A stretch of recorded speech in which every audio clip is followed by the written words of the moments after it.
South ఇండియాలోనే biggest sorry store మన Varahi silks మన విజయవాడ ఎంజీ రోడ్ లో డిసెంబర్ 4వ తారీఖున ఘన ప్రారంభం.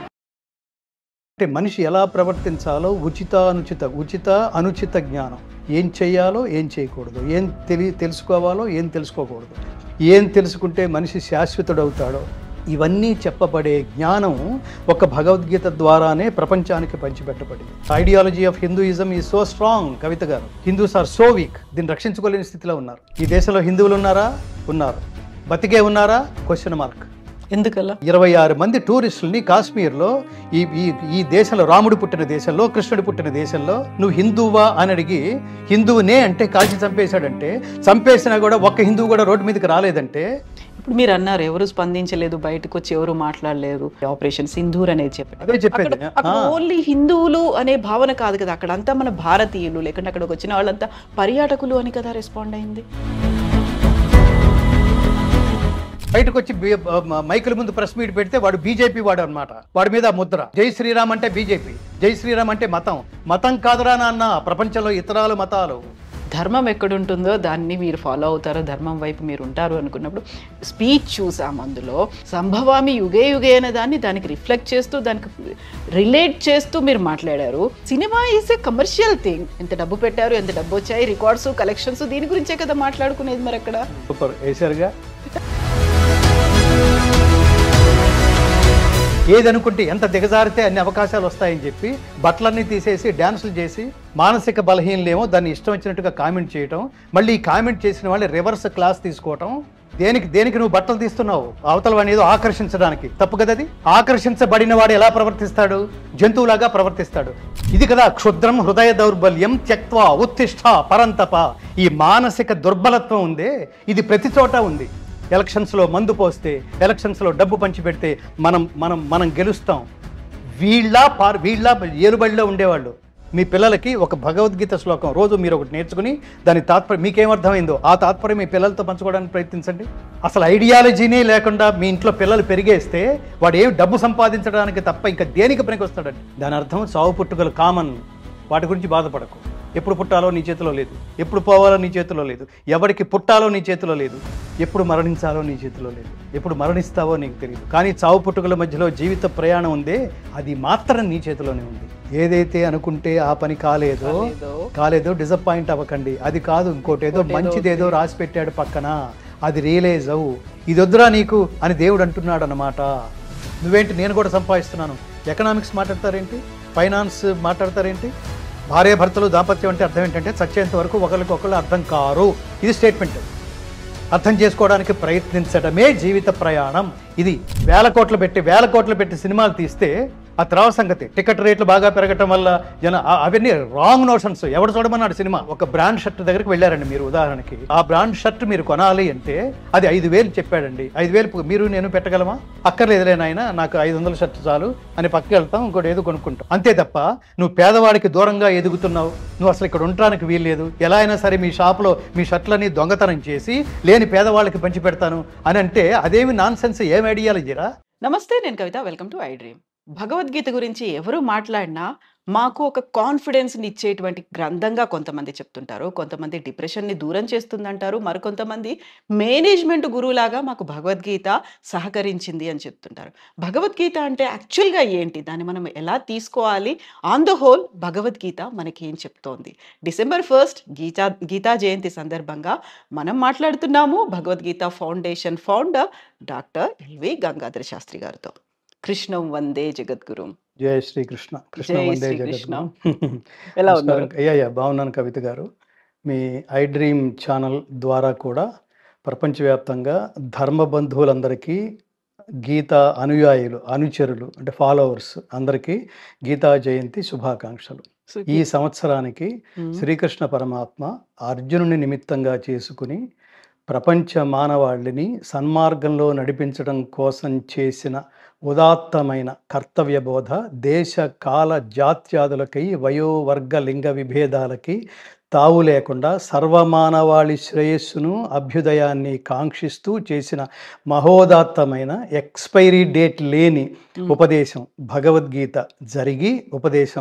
జరిగి సరిగ్గా 5,126 సంవత్సరాలైంది. ఆమ్, గీతా ప్రెస్ వాళ్ళు చేసిన పరిశోధనల ప్రకారం, అలాగే శ్రీ శ్రీ శ్రీ విద్యాప్రకాశానందగిరి గారు, అంతకు ముందున్న అనేక మంది స్వామీజీలు, ఆధ్యాత్మిక శాస్త్రవేత్తలు చేసిన పరిశోధనల ఫలితంగా మనకిప్పుడు తెలుస్తోంది 5126 సంవత్సరాలైంది ఈ సంవత్సరానికి భగవద్గీతోపదేశం జరిగి. అందుకని అందరికీ గీతా జయంతి శుభాకాంక్షలు. ఈ సందర్భంగా గీతా జయంతి ఎప్పుడు వస్తుందంటే, ఇప్పుడు మనం December 1 అన్నాం. December 1 అనేది ప్రతి సంవత్సరం ప్రతి December సంవత్సరం 1 రాదు. రాదు. ఇది తిథులను బట్టి జరుగుతుంది. ఇది భారతీయ సంస్కృతి. ఈ తిథి ఏమిటంటే మార్గశిర శుద్ధ ఏకాదశి. ఈ తిథి నాడు కృష్ణుడు అర్జునుడికి భగవద్గీతోపదేశం చేశాడు. చెయ్యగా సంజయుడు ధృతరాష్ట్రుడికి చెప్పగా ప్రపంచానికి తెలిసిన రోజు ఇది. సో ఆ సందర్భంగా అందరికీ ఇది మదర్స్ డే, ఫాదర్స్ డే ఎలాగా అలా అనుకుంటే సరదాగా గీతా డే అనండి. ఏదో రూపంలో గుర్తుపెట్టుకోవడం మనకి చాలా చాలా చా- చాలా చాలా అత్యంత సులువు. అత్యంత ఆవశ్యకం.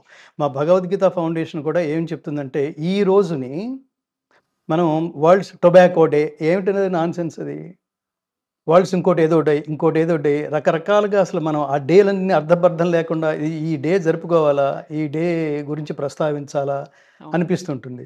నిజంగా డే జరుపుకోవాలంటే మానవాళి శ్రేయస్సు, మనిషి జ్ఞానం ఉండాలిరా. కనీసం మనకి ఏదైనా చిరాకు వస్తే ఏమి జ్ఞానం రా అంటాం మనం, జ్ఞానంతో బతకరా అంటాం మనం చిరాకు వస్తే. అంటే అక్కరకు రాని జ్ఞానం. అందుకని అంటే మనిషి ఎలా ప్రవర్తించాలో ఉచిత అనుచిత జ్ఞానం, ఏం చేయాలో ఏం చేయకూడదు, ఏం తెలుసుకోవాలో ఏం తెలుసుకోకూడదు, ఏం తెలుసుకుంటే మనిషి శాశ్వతుడవుతాడో, ఇవన్నీ చెప్పబడే జ్ఞానం ఒక భగవద్గీత ద్వారానే ప్రపంచానికి పంచిపెట్టబడింది. నేను చాలా ఫ్రీక్వెంట్గా చెప్తుంటాను, ప్రపంచంలో అత్యధిక ప్రాంతం అజ్ఞానాంధకారంలో మునిగి ఉన్న సమయంలో భారతదేశం ప్రపంచానికి వేదం రూపంలో జ్ఞానం అనేది బోధించింది. మళ్ళీ సకాలంలో దాన్ని 2 సార్లు పిండి, ఒకసారి పిండిందేమో ఉపనిషత్తులైంది, ఇంకోసారి మళ్ళీ ఆ ఉపనిషత్తులన్నీ పిండి భగవద్గీత రూపంలో ఇంకా చాలా సంక్షిప్తంగా, నాన్న ఇది ఒక్కటి చదివితే గీత సుగీత కర్తవ్యా కిమన్యై శాస్త్ర విస్తరై యా స్వయం పద్మనాభస్య ముఖ పద్మ వినిశ్రుత అంటాడు. అంటే హిందూయిజానికి సిలబస్ అనంతం. ఇంత పెద్ద సిలబస్ ఒక జీవితంలో చదివే అవకాశం లేదు స్వామి. పురాణాలు, ఉపనిషత్తులు, శాస్త్రాలు, వేదాలు, బ్రహ్మసూత్రాలు, ఇది కాక అనేక శాస్త్రాలు, ఇవన్నీ చదివే అవకాశం మాకు లేదు. మా నిత్య జీవితంలో మా శరీర యాత్ర కోసం అనేక పనులు చేయాల్సి వస్తుంది. ఈ పనుల మధ్యలో ఎక్కడ టైం దొరుకుతుంది, ఎక్కడ మైండ్ సెట్, ఎక్కడ మెంటల్ పీసు, ఆ పుస్తకం పట్టుకుని చదివే మానసిక స్థితి, ఇవన్నీ మాకు లేవు. అందుకని కన్ఫ్యూజ్ చేయకుండా ఎక్కడ ఏది చదివితే అన్నీ చదివినట్టు అది చెప్పండి స్వామి అని అడిగితే వేదవ్యాస మహర్షి అన్నమాటది. గీత సుగీత కర్తవ్య కిమన్యై శాస్త్ర విస్తరై యా స్వయం పద్మనాభస్య, అంటే సాక్షాత్తు పరమాత్ముని ముఖపద్మం నుండి సకాలంలో వెలువడిన మహోత్కృష్టమైన దివ్య సందేశం సర్వమానవాళి కోసం ఉద్దేశించబడిన అభ్యుదయ నిశ్రేయస మార్గాలని మహోదాత్తమైన పద్ధతిలో అర్జునుని నిమిత్తంగా చేసుకుని మనందరికీ, అది కేవలం అర్జునుడికి కృష్ణుడి కంటే ఎప్పుడో దాని ఎక్స్పైరీ డేట్ అయిపోయేది, కానీ ఇవాళకి దాని మీద ప్రపంచవ్యాప్తంగా అధ్యయనాలు జరుగుతున్నాయంటే చిన్న విషయం కాదు. అనేక సందర్భాల్లో అనేక మంది దేశస్థులు అనేక ప్రాంతాల నుంచి, అనేక దేశాల నుంచి దీన్ని తగిన సందర్భాల్లో దీని గురించి ప్రస్తావిస్తున్నారంటే అది చిన్న విషయం కాదు. అందులో అంతుందన్నమాట. సర్వకాలాలకి, సర్వ జాతులకి, సర్వ దేశాలకి వర్తించే విధంగా చేసిన మహోదాత్తమైన ఉపదేశం అన్నమాట. కాబట్టి దీన్ని మార్గశిర శుద్ధ ఏకాదశి అని గుర్తుపెట్టుకుని, రెండవది ఒక ఉపదేశానికి, ఒక పుస్తకానికి పుట్టినరోజు పండగ అనేది మనం ఊహించగలమండి? పుస్తకానికి పుట్టినరోజు పండగ. మీరు ఇతర గ్రంథాలు, ఇతర మతాలు, ఇతర గ్రంథాలు, ఇతర ప్రీచెస్ అసలు దేనికి వాటికి ఆధారాలు కూడా లేవు. ఎప్పుడు చెప్పబడినాయో ఆధారాలు లేవు. అసలు ఉన్నాయో లేదో కూడా తెలియదు. మధ్యలో ఎవరు రాశారో తెలియదు. ఒకవేళ రాస్తే, ఒకవేళ చెప్తే అవి మానవులు మాత్రమే. కానీ భగవద్గీత దాని పేరులోనే ఉంది. సాక్షాత్తు భగవంతుడే స్వయంగా యా స్వయం పద్మనాభస్య. సో ఆయన ద్వారా సాక్షాత్తు పరమాత్మ ముఖపద్మం నుండి వెలువడిన దివ్యవాణి. కాబట్టి అది మంత్రం. మనిషి మాట్లాడితే మాట, అదే మాట మాట్లాడితే, పరమాత్మ మాట్లాడితే అది ఉపదేశం, అది మంత్రం. అలా చెప్పబడింది. కాబట్టి ఈ రోజుకి దాని మహత్తు ఏంటో మనం తెలుసుకోగలుగుతున్నాం. అది ఈ మంత్రోపదేశాన్ని ఒక కర్తవ్యంగా బోధించి జస్ట్ రీడింగ్ టెక్స్ట్ లాగా కాకుండా భగవద్గీతని ప్రాక్టీసింగ్ టెక్స్ట్గా దాన్ని అనుకుని ఒక్కొక్క శ్లోకాన్ని చదివి ఫస్ట్ లెవెల్, రెండో లెవెల్ దాని తాత్పర్యం అర్థం చేసుకుని, థర్డ్ లెవెల్ దాన్ని ఆచరించి, ఫోర్త్ లెవెల్ దాన్ని ప్రచారం చేసి, ఫిఫ్త్ లెవెల్ దాన్ని ఎవరిష్టం వచ్చినట్టు వాడు మాట్లాడితే వీలైనంత వరకు ఫస్ట్ లెవెల్లో దాన్ని ఖండించటం, సెకండ్ లెవెల్లో ఎడ్యుకేట్ చేయటం, థర్డ్ లెవెల్లో అప్పటికీ వినకపోతే తగిన విధంగా వాడికి బుద్ధి చెప్పటం. ఇది మన ధర్మాన్ని, మన సనాతన ధర్మాన్ని కాపాడుకునే ప్రధానమైన పద్ధతి. నిన్ను నువ్వు దాన్ని సేఫ్ గార్డ్ కూడా చేసుకోవాలి, దాన్ని ఫేస్ చేయాలి, దాన్ని రక్షించుకోవాలి. ఎవడు పడితే వాడు గడ్డలేసి కొట్టే పరిస్థితిలో ఉంది వాళ్ళ సనాతన ధర్మం. Hindu ideology of Hinduism is so strong Kavitha గారు, బట్ ఈ హిందూస్ ఆర్ సో వీక్. దీన్ని రక్షించుకోలేని స్థితిలో ఉన్నారు. అది చెప్తున్నప్పుడు నేను చాలా చాలా ఉద్వేగానికి లోనవుతా, బాధకు లోనవుతా, దుఃఖం వచ్చేస్తుంటుంది. ఈ దేశంలో హిందువులు ఉన్నారా? ఉన్నారు. బతికే ఉన్నారా? Question mark. ఎందుకలా అంటే 126 మంది టూరిస్టుల్ని కాశ్మీర్లో ఈ దేశంలో, రాముడు పుట్టిన దేశంలో, కృష్ణుడు పుట్టిన దేశంలో పాయింట్ బ్లాంక్లో కనిపెట్టి, ఎవడో తెలుసు కదా, పాయింట్ బ్లాంక్లో కనిపెట్టి నువ్వు హిందువా అని అడిగి, హిందూ దేశంలో నువ్వు హిందువా అని అడిగి, హిందువునే అంటే కాల్చి చంపేశాడంటే, చంపేసినా కూడా ఒక్క హిందువు కూడా రోడ్డు మీదకి రాలేదంటే, హిందూయిజం అని ట్యాగ్ పెట్టుకుని మేము హిందూ స్వామీజీస్ అని ట్యాగ్ పెట్టుకుని ఒక్క స్వామీజీ కూడా రోడ్డు మీదకి వచ్చి ఏ విష్ణు సహస్రనామం, ఏ లలితా సహస్రనామం, ఏ భగవద్గీత పారాయణం పేరుతో ఒక్కొక్కరికి కొన్ని లక్షల మంది అనుయాయులు ఉన్నారు, కొన్ని లక్షల మంది భక్తులు ఉన్నారు, వాళ్ళు రోడ్డు మీదకి వచ్చేయచ్చు. మేము శాంతియుతంగా ఈ దేశంలో జరిగిన ఈ దుష్కృత్యానికి, హిందూయిజం ఉనికికి కలిగిన భంగానికి మేము నిరసన వ్యక్తం చేస్తున్నాం శాంతియుతంగా అని ఎవడన్నా ఒక్కడి ముందుకు వచ్చాడా? నువ్వేమిటంటే హిందూ అంటావు. హిందూ అనే ప్రతి ఒక్కడికి రెస్పాన్సిబిలిటీ ఉంది కదా, హిందూ అని కాల్చి చంపేస్తే ఈ దేశంలో, మన దేశంలో. బయట అంటే దట్ ఈస్ డిఫరెంట్ ఇష్యూ. కానీ బయట ఎక్కడన్నా జరిగినా కూడా మిగతా మతాలన్నీ స్పందిస్తాయే. ఇండియాలో ముస్లింకి ఏమైనా అవమానం జరిగితే ముస్లిం కంట్రీస్ అన్ని స్పందిస్తున్నాయి. హిందూయిజానికి ఒక దేశం కదా, మీరు జీవించి ఉన్నారా? అది కదా భగవద్గీతలో చెప్తోంది. మీరు స్పందించకుండా అట్లా నిర్వీర్యులై ఉన్నారు అంటే, క్లైబ్యమాస్మగమః పార్థ నైతత్వయుపపద్యతే క్షుద్రం హృదయ దౌర్బల్యం త్యక్తోత్తిష్ఠ పరంతప. త్యక్త్వా వదిలిపెట్టు, ఉత్తిష్ఠ లే, జాగృతం, నువ్వు జాగృతావస్థ స్థితిలోకి రా అంటే నిద్రలే. క్షుద్రం హృదయ దౌర్బల్యం, క్లైబ్యం అంటే క్లీబత్వం అంటే నపుంసకత్వం, బలహీనత అన్నీ వదిలిపెట్టి లే ధర్మం కోసం, ఫైట్ ఫర్ ది ధర్మ అన్నాడు. ఫైట్ ఫర్ ది ధర్మ అనేక సందర్భాల్లో చెప్తాడు. గుడికి పెడుతున్నావు, దండం పెట్టుకుంటున్నావు, భక్తుడనే ప్రకటించుకుంటున్నావు, నీకంటే మించుడి భక్తుడు లేడని తెగ ఫీల్ అయిపోతున్నావు, ఆ విగ్రహానికి ఇచ్చిన కిరీటం నాదే అని ఆనందపడిపోతున్నావు, దేవుణ్ణి ఏదో సాటిస్ఫై చేసినట్టు. రోజుకు 100 ప్రదక్షిణాలు చేస్తున్నావు. తీరా చూస్తే పొద్దున్నే పేపర్లో వార్త ఏమని, నువ్వు దర్శించుకున్న గుడే, ఆ గుడిని కూలగొట్టారు, ఆ విగ్రహాన్ని కూలగొట్టారు హిందూ దేశంలో. దీన్ని ప్రభుత్వాలు వెనకేసుకొచ్చి వాడెవడో మతి భ్రమించిన వాడు అంటే ఇతర మతస్థులు చేసిన వాళ్ళని వెనకేసుకొస్తూ వాడు మతి భ్రమించిన వాడు అని వాడి మీద ట్యాగ్ వేసి వాడిని రక్షించే ప్రయత్నం చేస్తున్నారు అన్ని ప్రభుత్వాలు. హిందువుడు అక్కడ ముందుకు రాడు. వాడు బయటకు వచ్చి మైకుల ముందు ప్రెస్ మీట్ పెడితే వాడు బీజేపీ వాడు అనమాట. వాడి మీద ముద్ర, జై శ్రీరామ్ అంటే బీజేపీ, జై శ్రీరామ్ అంటే మతం కాదురా నాన్న. ప్రపంచంలో ఇతరాలు మతాలు, భారతదేశంలో మతం కాదు మనదున్నది హైందవం అంటే ధర్మానికి ఉండే ఐడియాలజీ ఏమిటో తెలుసా? సర్వే జనా సుఖినో భవంతు. హిందూయిజాన్ని గట్టిగా కాపాడాలి. హిందూయిజం అంటే సనాతన ధర్మం అని అర్థం, ఇది మతం కాదు. ఇందాక చెప్పాను సర్వశ్రేయోదాయకం, సర్వే జనా సుఖినో భవంతు అంటున్నాం, సుఖినో భవంతు అని. మిగతా మతాలు అలా అనవు. మనది కూడా ఒకవేళ మతం అయితే, మనకు కూడా అదే జబ్బు కనుక మనకు ఉండుంటే ఓన్లీ హిందూ జనా సుఖినో భవంతు అనాలి. అంటలేదు మనం. కంటికి కనిపించని మానవుడు కూడా, కంటికి కనిపించని మానవుడు కూడా, కంటికి కనిపించని ప్రతి ప్రాణి 84 లక్షల రకాల జీవరాశులు క్షేమంగా ఉండాలి. ఇవి కాక పంచభూతాల క్షేమంగా ఉండాలి, ప్రకృతిని కాపాడుకోవాలి. అందుకని చెట్టుకి పుట్టకి హిందువులు ఎందుకు పూజ చేస్తారంటే అన్నిట్లోనూ దైవాన్ని దర్శించడం అనే కాన్సెప్ట్. ఎంత గొప్పవాళ్ళరా వీళ్ళు. ఇది తెలుసుకోండి, ఈ ఉనికి తెలుసుకోండి, ఈ ఉదాత్తత తెలుసుకోండి. ఈ పుణ్యభూమో, ధన్యభూమో, కర్మభూమో, వేదభూమో, దీని ఉదాత్తత తెలుసుకోండి, దీని పవిత్రత తెలుసుకోండి, దీని ఐడియాలజీ తెలుసుకోండి. ఎంత గొప్పవాళ్ళండి, ఎంత ఎంత ధన్యమైన భూమి అండి ప్రపంచంలో. నేను 18 దేశాలు తిరిగాను కవిత గారు, 18 దేశాలు. ఎక్కడా ఇంతటి సమానత్వం. నువ్వు నేను సమానమే. ఆత్మౌపమ్యేన సర్వత్ర, ఆత్మౌపమ్యేన సర్వత్ర సమౌ పశ్యతి యోర్జున సుఖం వా యది వా దుఃఖం సయోగి పరమో మతః.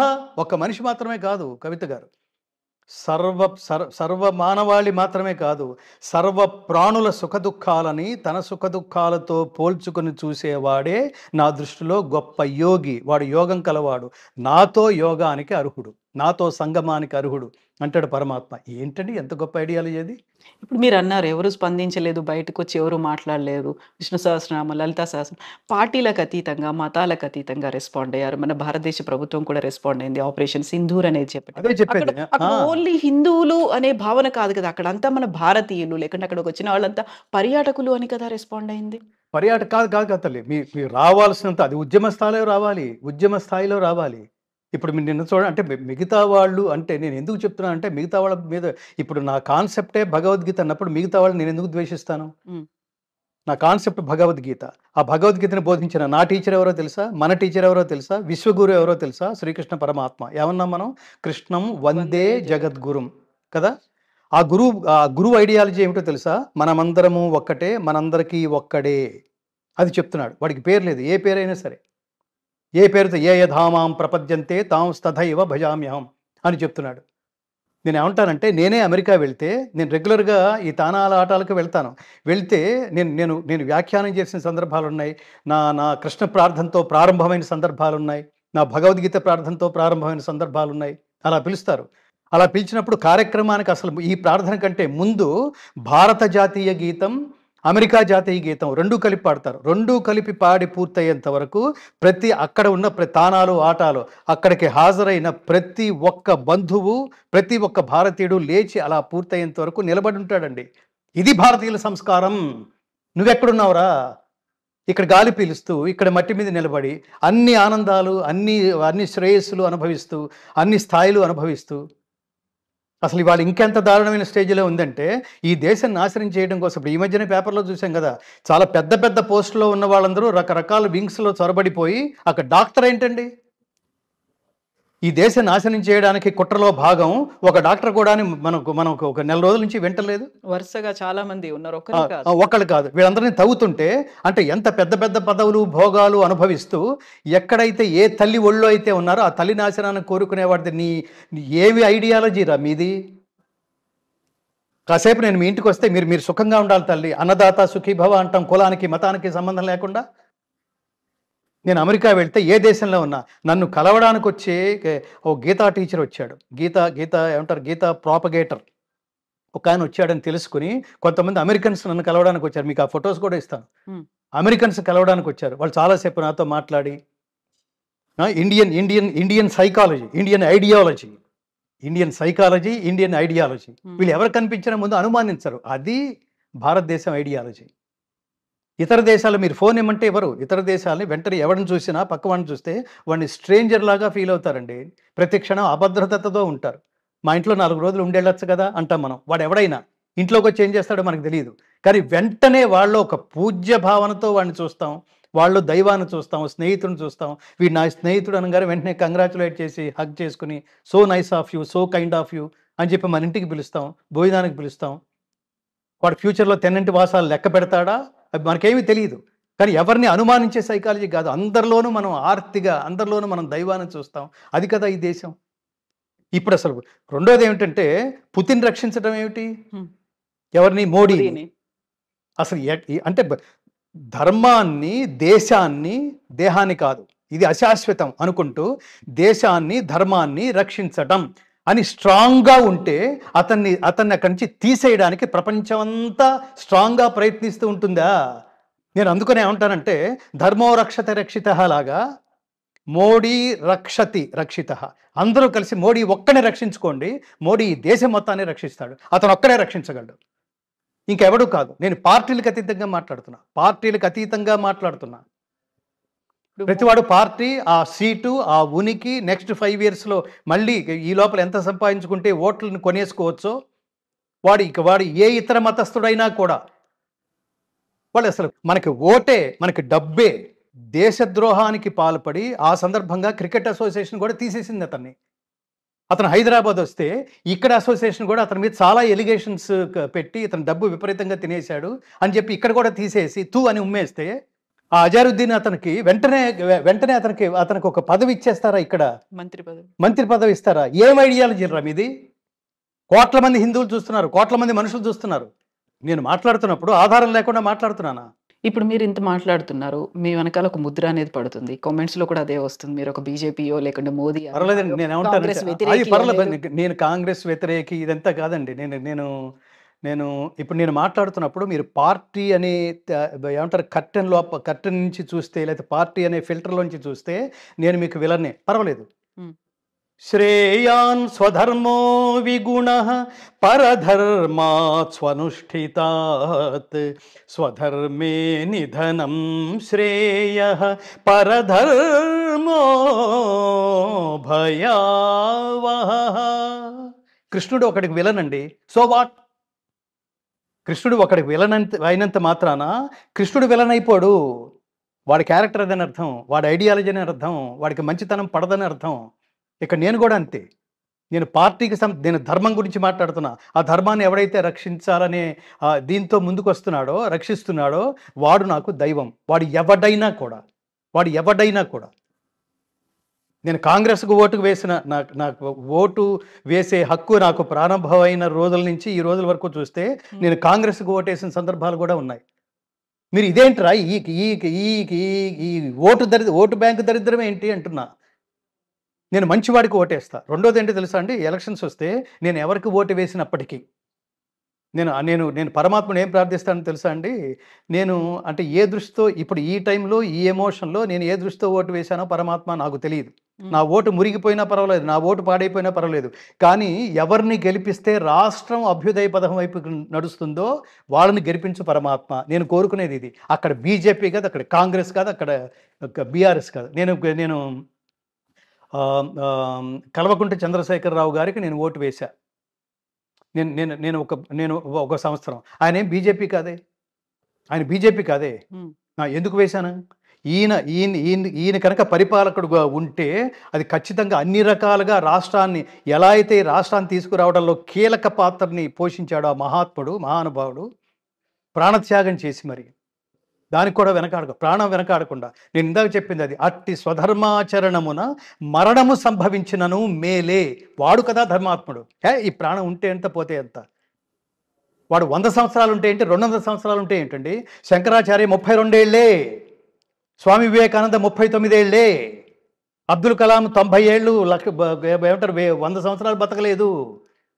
సో ఇక్కడ ఏమంటామంటే జ్ఞానవృద్ధుడే వృద్ధుడు, వయోవృద్ధుడు వృద్ధుడు కాదు. ఎన్నేళ్ళు బతికామని కాదు, ఎంతకాలం నువ్వు ఉన్న కాలంలో గొప్ప పనులు చేసి శాశ్వతమైన కీర్తిని సంపాదించుకుని నీ ఫోటో గోడకెక్కితే దాని ముందు గర్వంగా కీర్తిశేషుడు అని రాయించుకోబడతావో, అంటే నువ్వు కీర్తిని శేషంగా మిగుల్చుకుని వెళ్ళిపోయిన వాడికి మాత్రమే కీర్తిశేషుడు అనే బిరుదు ఇవ్వాలి, అనే ట్యాగ్ ఇవ్వాలి.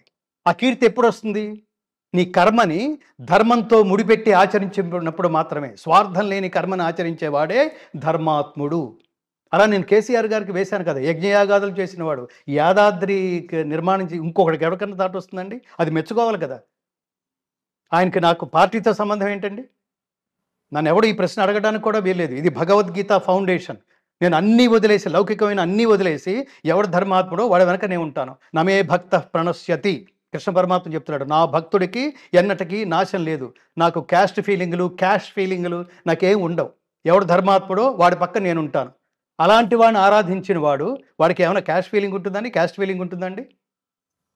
నాకు ఆ క్యాస్ట్ ఫీలింగ్ ఉంటే శ్రీకృష్ణుడు యాదవుడు కదా, గొల్లవాడు కదా, నేను బ్రాహ్మణుడు కదా, ఆయన వెనకాల ఎందుకు పడతాను?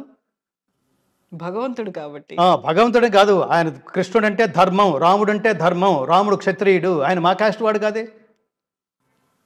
ఇక్కడ క్యాస్ట్ కాదు, ధర్మం. యతో ధర్మస్తతో జయ, యతో గావస్తతో కృష్ణ, యతో కృష్ణస్తతో ధర్మ, యతో ధర్మస్తతో జయ. పరమాత్ముడు అవతారాలకి ఇవన్నీ కొన్ని కోట్ల మైళ్ళు దూరం అన్నమాట. ఇంకోటి ఏమంటాడంటే, నాకు అసలు వీళ్ళ మిగతా క్వాలిఫికేషన్తో నాకు సంబంధం లేదు, వాడి ధర్మంతోనే నాకు సంబంధం, వాడి కర్మతోనే నాకు సంబంధం. భగవద్గీత అసలు ప్రారంభమే ధర్మక్షేత్రే కురుక్షేత్రే. ఏ పదంతో ప్రారంభమైంది? ధర్మం. భగవద్గీత చివరి పదం ఏమిటి చెప్పండి? ధ్రువా నీతిర్మతిర్మమ. మమ చివరి పదం. మొదటి పదం ఏమిటి? ధర్మ. చివరి పదం ఏమిటి? మమ. రెండు కలిపితే ఏమిటి? మమ ధర్మం. అంటే ఏమిటి? పుట్టిన ప్రతివాడు నీ ధర్మాన్ని నువ్వు నిర్వర్తించు, సక్రమంగా నిర్వర్తించు, స్వార్థం కాదు. కొన్ని కోట్ల మంది చూస్తుంటారు నిన్ను, వాళ్ళని నేను చేయలేకపోవచ్చు, రాజు స్థానంలో కూర్చున్నావు, అందుకని నోటికి ఏదొస్తే అది మాట్లాడి, చేతికి ఏదొస్తే అది ఇచ్చేసి. ప్రభుత్వాలు కూడా చేస్తుంటాయి, వాడికి ఇన్ని కోట్లు, వీడికి ఇన్ని కోట్లు, ఎవడి అబ్బసొమ్ము, వీడికి ఏం అర్హత ఉందని రా, ఎంత ఇస్తే అంత ఇవ్వాల్సిన అవసరం ఉందా? ప్రజల డబ్బు అలా మమ్మల్ని అడిగేవాళ్ళు లేడన్నట్టుగా ఇచ్చేస్తూ ఉంటారు. ఎవరికి అర్హత? అందుకనే God gives you what you deserve, not what you desire. ఇది గుర్తుపెట్టుకోవాలి. పరమాత్ముడి సిద్ధాంతం దేవుడు కోరికని బట్టి కాదు, అర్హతని బట్టి ఇస్తాడు. ఇది గుర్తుపెట్టుకోవాలి. రాజులు ఎవరు? ముఖ్యమంత్రులు ఎవరు? ప్రధానమంత్రులు. ఆలోచించేవాళ్ళు. డబ్బు ఉంది కాబట్టి నేను ఏది అనుకుంటే అది చేసేస్తాను అనుకుంటే కుదరదు. సో నువ్వు కూడా అర్హతని బట్టి ఇవ్వాలి. ఎందుకు ఇవ్వాలంటే, నాన్ ఋషి కురుతే కావ్యం నా విష్ణు పృథివీపతి. విష్ణు అంశ లేకపోతే వాడు ప్రభువు కాలేడు. ఇవాళ రోజుల్లో రాజులు విష్ణుమూర్తి అంశతో ఉద్భవించిన వాళ్ళే ముఖ్యమంత్రులు. అంటే ముఖ్యమంత్రులు, మంత్రులు, ఎమ్మెల్యేలు, కార్పొరేటర్లు, పరిపాలకుల స్థితిలో ఏలుబడి చేసే దృష్టిలో ఉన్న ప్రతి ఒక్కడు దైవ సమానుడే. అలా అనుకున్నప్పుడు వాళ్ళు తప్పులు చేస్తున్నారు, అది తెలియక వాళ్ళు దైవ సమానులని మనం చెప్తున్నాం కదా. నేను దైవ సమానుని, నేను అబద్ధం చెప్పకూడదు, ఈ మాటలతో నేను ఈ పదవిలోకి వచ్చాను, పదవిలోకి వచ్చిన తర్వాత నా స్వార్థం కోసం పదవిలోకి వచ్చాను, కానీ ఈ మాటలను నేను నిలబెట్టుకోవాల్సిన అవసరం లేదు అని అహంకరించామనుకో, ఆ దెబ్బ సెకండ్ హాఫ్లో దారుణంగా పడుతుంది. నేను ఎప్పుడు చెప్తుంటాను, life is also like a cinema second half hit అయితేనే హిట్, సెకండ్ హాఫ్ బాగుండకపోతే ఫ్లాప్. రాజకీయం కానీ జీవితం కానీ ఇవి కూడా అంతే. ఫస్ట్ హాఫ్ నీ ఇష్టం, సెకండ్ హాఫ్ సరిగ్గా లేదనుకో, ఫస్ట్ హాఫ్లో ఎక్స్పీరియన్స్ గెయిన్ చేస్తావు, ఫస్ట్ హాఫ్లో what to do what not to do తెలుసుకుంటావు, తెలుసుకుని సెకండ్ హాఫ్లో వాట్ టు డూ అనేది ఏదైతే డిసైడ్ చేసుకుంటావో అది ఖచ్చితంగా దాన్ని అమలుపరిస్తేనే జనాల దృష్టిలో నువ్వు హిట్. లైఫ్ కూడా అంతే. లైఫ్ అంతా దుర్మార్గమైన స్థితిలో ఉంటే సెకండ్ హాఫ్ దారుణం. సినిమా లాగానే లైఫ్ కూడా ఫ్లాప్. మన సినిమాల గురించి మాట్లాడుకుంటున్నప్పుడు మీరు ధర్మం ఎక్కడుంటుందో దాన్ని మీరు ఫాలో అవుతారు, ధర్మం వైపు మీరు ఉంటారు అనుకున్నప్పుడు, సినిమాలో ధర్మాన్ని మీరు ఏం చూసారు? మీది అఖండ తాండవంలో మీ స్పీచ్ చూసాం. అందులో సంభవామి యుగే యుగే అనే దానికి రిఫ్లెక్ట్ చేస్తూ, దానికి రిలేట్ చేస్తూ మీరు మాట్లాడారు. అందులో ఆల్మోస్ట్ 20 ఏళ్ల తర్వాత అనుకుంటే మీరు ఒక సినిమాలో, even if it is Bhagavad Gita శ్లోకం అయినప్పటికీ, సినిమాలో మీ గాత్రాన్ని మేము వినబోతున్నాము. బట్ అక్కడ కూడా మీరు బోయపాటి సీనుకు సంబంధించో, లేకపోతే అక్కడ ఉన్నటువంటి హీరోలో, మ్యూజిక్ డైరెక్టరో, వాళ్ళందరినీ కూడా ధర్మం వైపు. So cinema is a commercial thing, కంప్లీట్గా కమర్షియల్ ఉంటుంది. అందులో ఎంత డబ్బు పెట్టారు, ఎంత డబ్బు వచ్చాయి, రికార్డ్స్, కలెక్షన్స్, దీని గురించే కదా మాట్లాడుకునేది. మరి అక్కడ మీరెందుకు అంతలా ఇన్వాల్వ్ అయ్యారు? సూపర్ వేశారుగా. దీనికి సమాధానం చెప్తాను. నాకు నిజానికి చెప్పిన వాడి క్యారెక్టరు, చెప్పిన వాడి గమనం మీద ఒక స్పష్టమైన, ఒక ఖండితమైన అభిప్రాయం ఉంటే ఈ ప్రశ్న రాదు. కారణం ఏమిటంటే, నేను సినిమా పరిశ్రమలో 2006 వరకు సినిమా పరిశ్రమతో ఒక అనుబంధంలో ఉన్నవాడిని. సినిమా గాయకుడుగా, సినిమా ఫంక్షన్స్, సినిమా వేదికలు అవన్నీ ఉన్నవాడిని. అవి నచ్చక ఆ మార్గంలో నేను ఇమ్మడక, ఇది మన మైండ్ సెట్కి, మన ఐడియాలజీకి సెట్ అవ్వట్లేదు, ఇది అంటే పూర్తిగా సెట్ అవ్వట్లేదు. మనుష్యాణం సహస్రేషు అంటాడు గీతలో. అంటే కోట్ల మందిలో ఒకడు జ్ఞానం కోసం ట్రై చేస్తాడు అని. అది ప్రతి ఫీల్డ్‌లో ఉంటుంది కవిత గారు. సినిమా అనేది తేలిగ్గా తీసేయటానికి వీల్లేదు. నాకు నేను ఇవాళ మీ ముందు కూర్చొని మాట్లాడుతున్నానంటే నా మొదటి ఇన్స్పిరేషన్ సినిమా. ఒక గదిలో నలుగురు కూర్చుని 40 కోట్ల మందికి ఒక సబ్జెక్ట్‌ని, ఒక సినిమాని వాళ్ళ హృదయాల్లోకి తీసుకువెళ్ళటం ఎలా అని ఆలోచించి సక్సెస్ అయ్యి వందల వేల కోట్లు సంపాదించగలరు. జాతిని కదిపేయగలరు. అలా నన్ను కదిపేసిన సినిమా ఏమిటో తెలుసా అండి? శంకరాభరణం. హ్మ్. శంకరాభరణం ధర్మానికి సంబంధించిందా? అధర్మానికి సంబంధించిందా? అద్వైత సిద్ధికి, అమరత్వ లబ్ధికి గానమే సోపానము, సత్వ సాధనకు, సత్యశోధనకు సంగీతమే ప్రాణము. ఆ పాటలు నా హృదయంలో, ఆ డైలాగ్స్ నా హృదయంలో విశ్వనాథ్ గారి సినిమాలో జయంతితే సుకృతినో రససిద్ధాః కవీశ్వరాః నాస్తి తేషాం యశః కాయే జరా మరణజం భయం.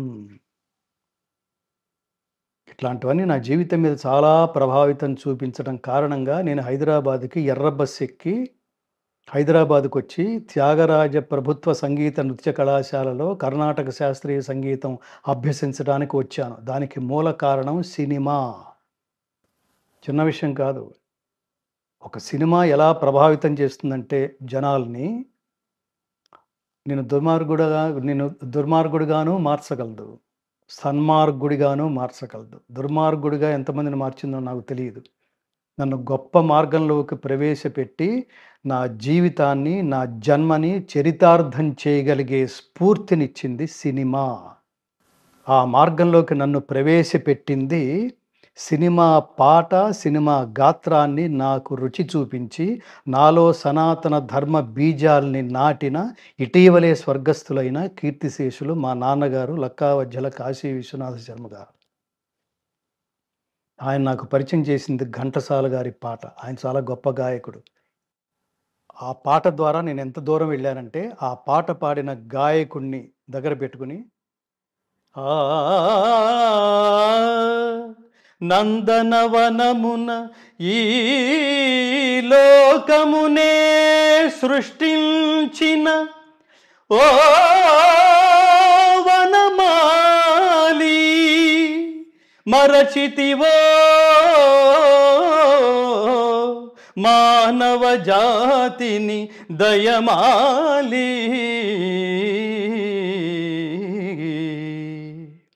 భలే భలే అందాలు సృష్టించావు ఇలా మురిపించావు అదే ఆనందం అదే అనుబంధం ప్రభో మాకేలయ్యవు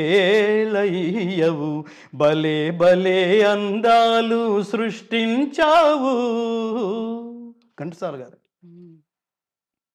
నైనం చిందంతి శస్త్రాణి నైనం దహతి పావకః న చైనం క్లేదయంత్యాపః న శోషయతి మారుతః న శోషయతి మారుతః జాతస్య హి ధ్రువో మృత్యుః ధ్రువం జన్మ మృతస్య చ తస్మాదపరిహార్యేర్థే నత్వం శోచితుమర్హసి నత్వం శోచితుమర్హసి.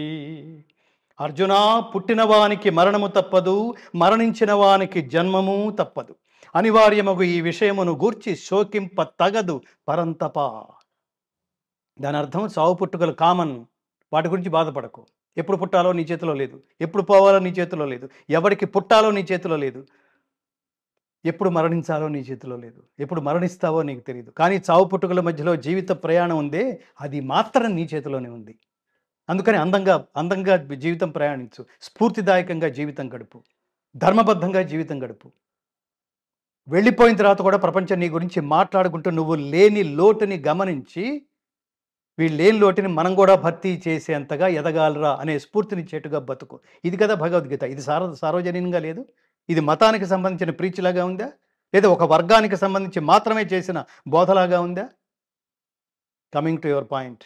సో నాన్నగారు అలా పరిచయం చేస్తే అలా నేను ఆ సినిమా స్ఫూర్తితో వచ్చిన వాడిని. ఈ భగవద్గీత దాకా భారతదేశంలో మొట్టమొదటి సంగీత భరిత సంపూర్ణ భగవద్గీత 700 శ్లోకాల సంపూర్ణ భగవద్గీతని హై ఎండ్ టెక్నాలజీలో రికార్డ్ చేసి వింటుంటే దర్శిస్తున్న అనుభూతి కలిగించే సౌండ్ టెక్నాలజీలో రికార్డ్ చేసి ప్రపంచానికి అంకితం ఇచ్చిన భారతదేశపు తొలి గాయకుణ్ణి. ఈ స్థానం నుంచి మాట్లాడుతున్నా. నాకెందుకండి, నేను డబ్బు వెనకాల ఎందుకు పడతానండి? అది వద్దనుకుని కదా వచ్చింది. నెలకు 6-7 లక్షలు సంపాదించేవాడిని. అది వద్దని కదా అనుకుని కదా ఈ మార్గంలోకి వచ్చింది. ఇక్కడికి వచ్చిన తర్వాత డబ్బు వెతుక్కుంటున్నాం. డబ్బు కాదు, ఇదేదో ఈ రుచి అమృత తుల్యమైన రుచి. అది కాఫీ తాగినట్టు, పాలు తాగినట్టు, సినిమా పాట పాడితే కాఫీ తాగినట్టు, టీ తాగినట్టు, ఇది అమృతం తాగినట్టు. దుగ్ధం గీతామృతం మహత్.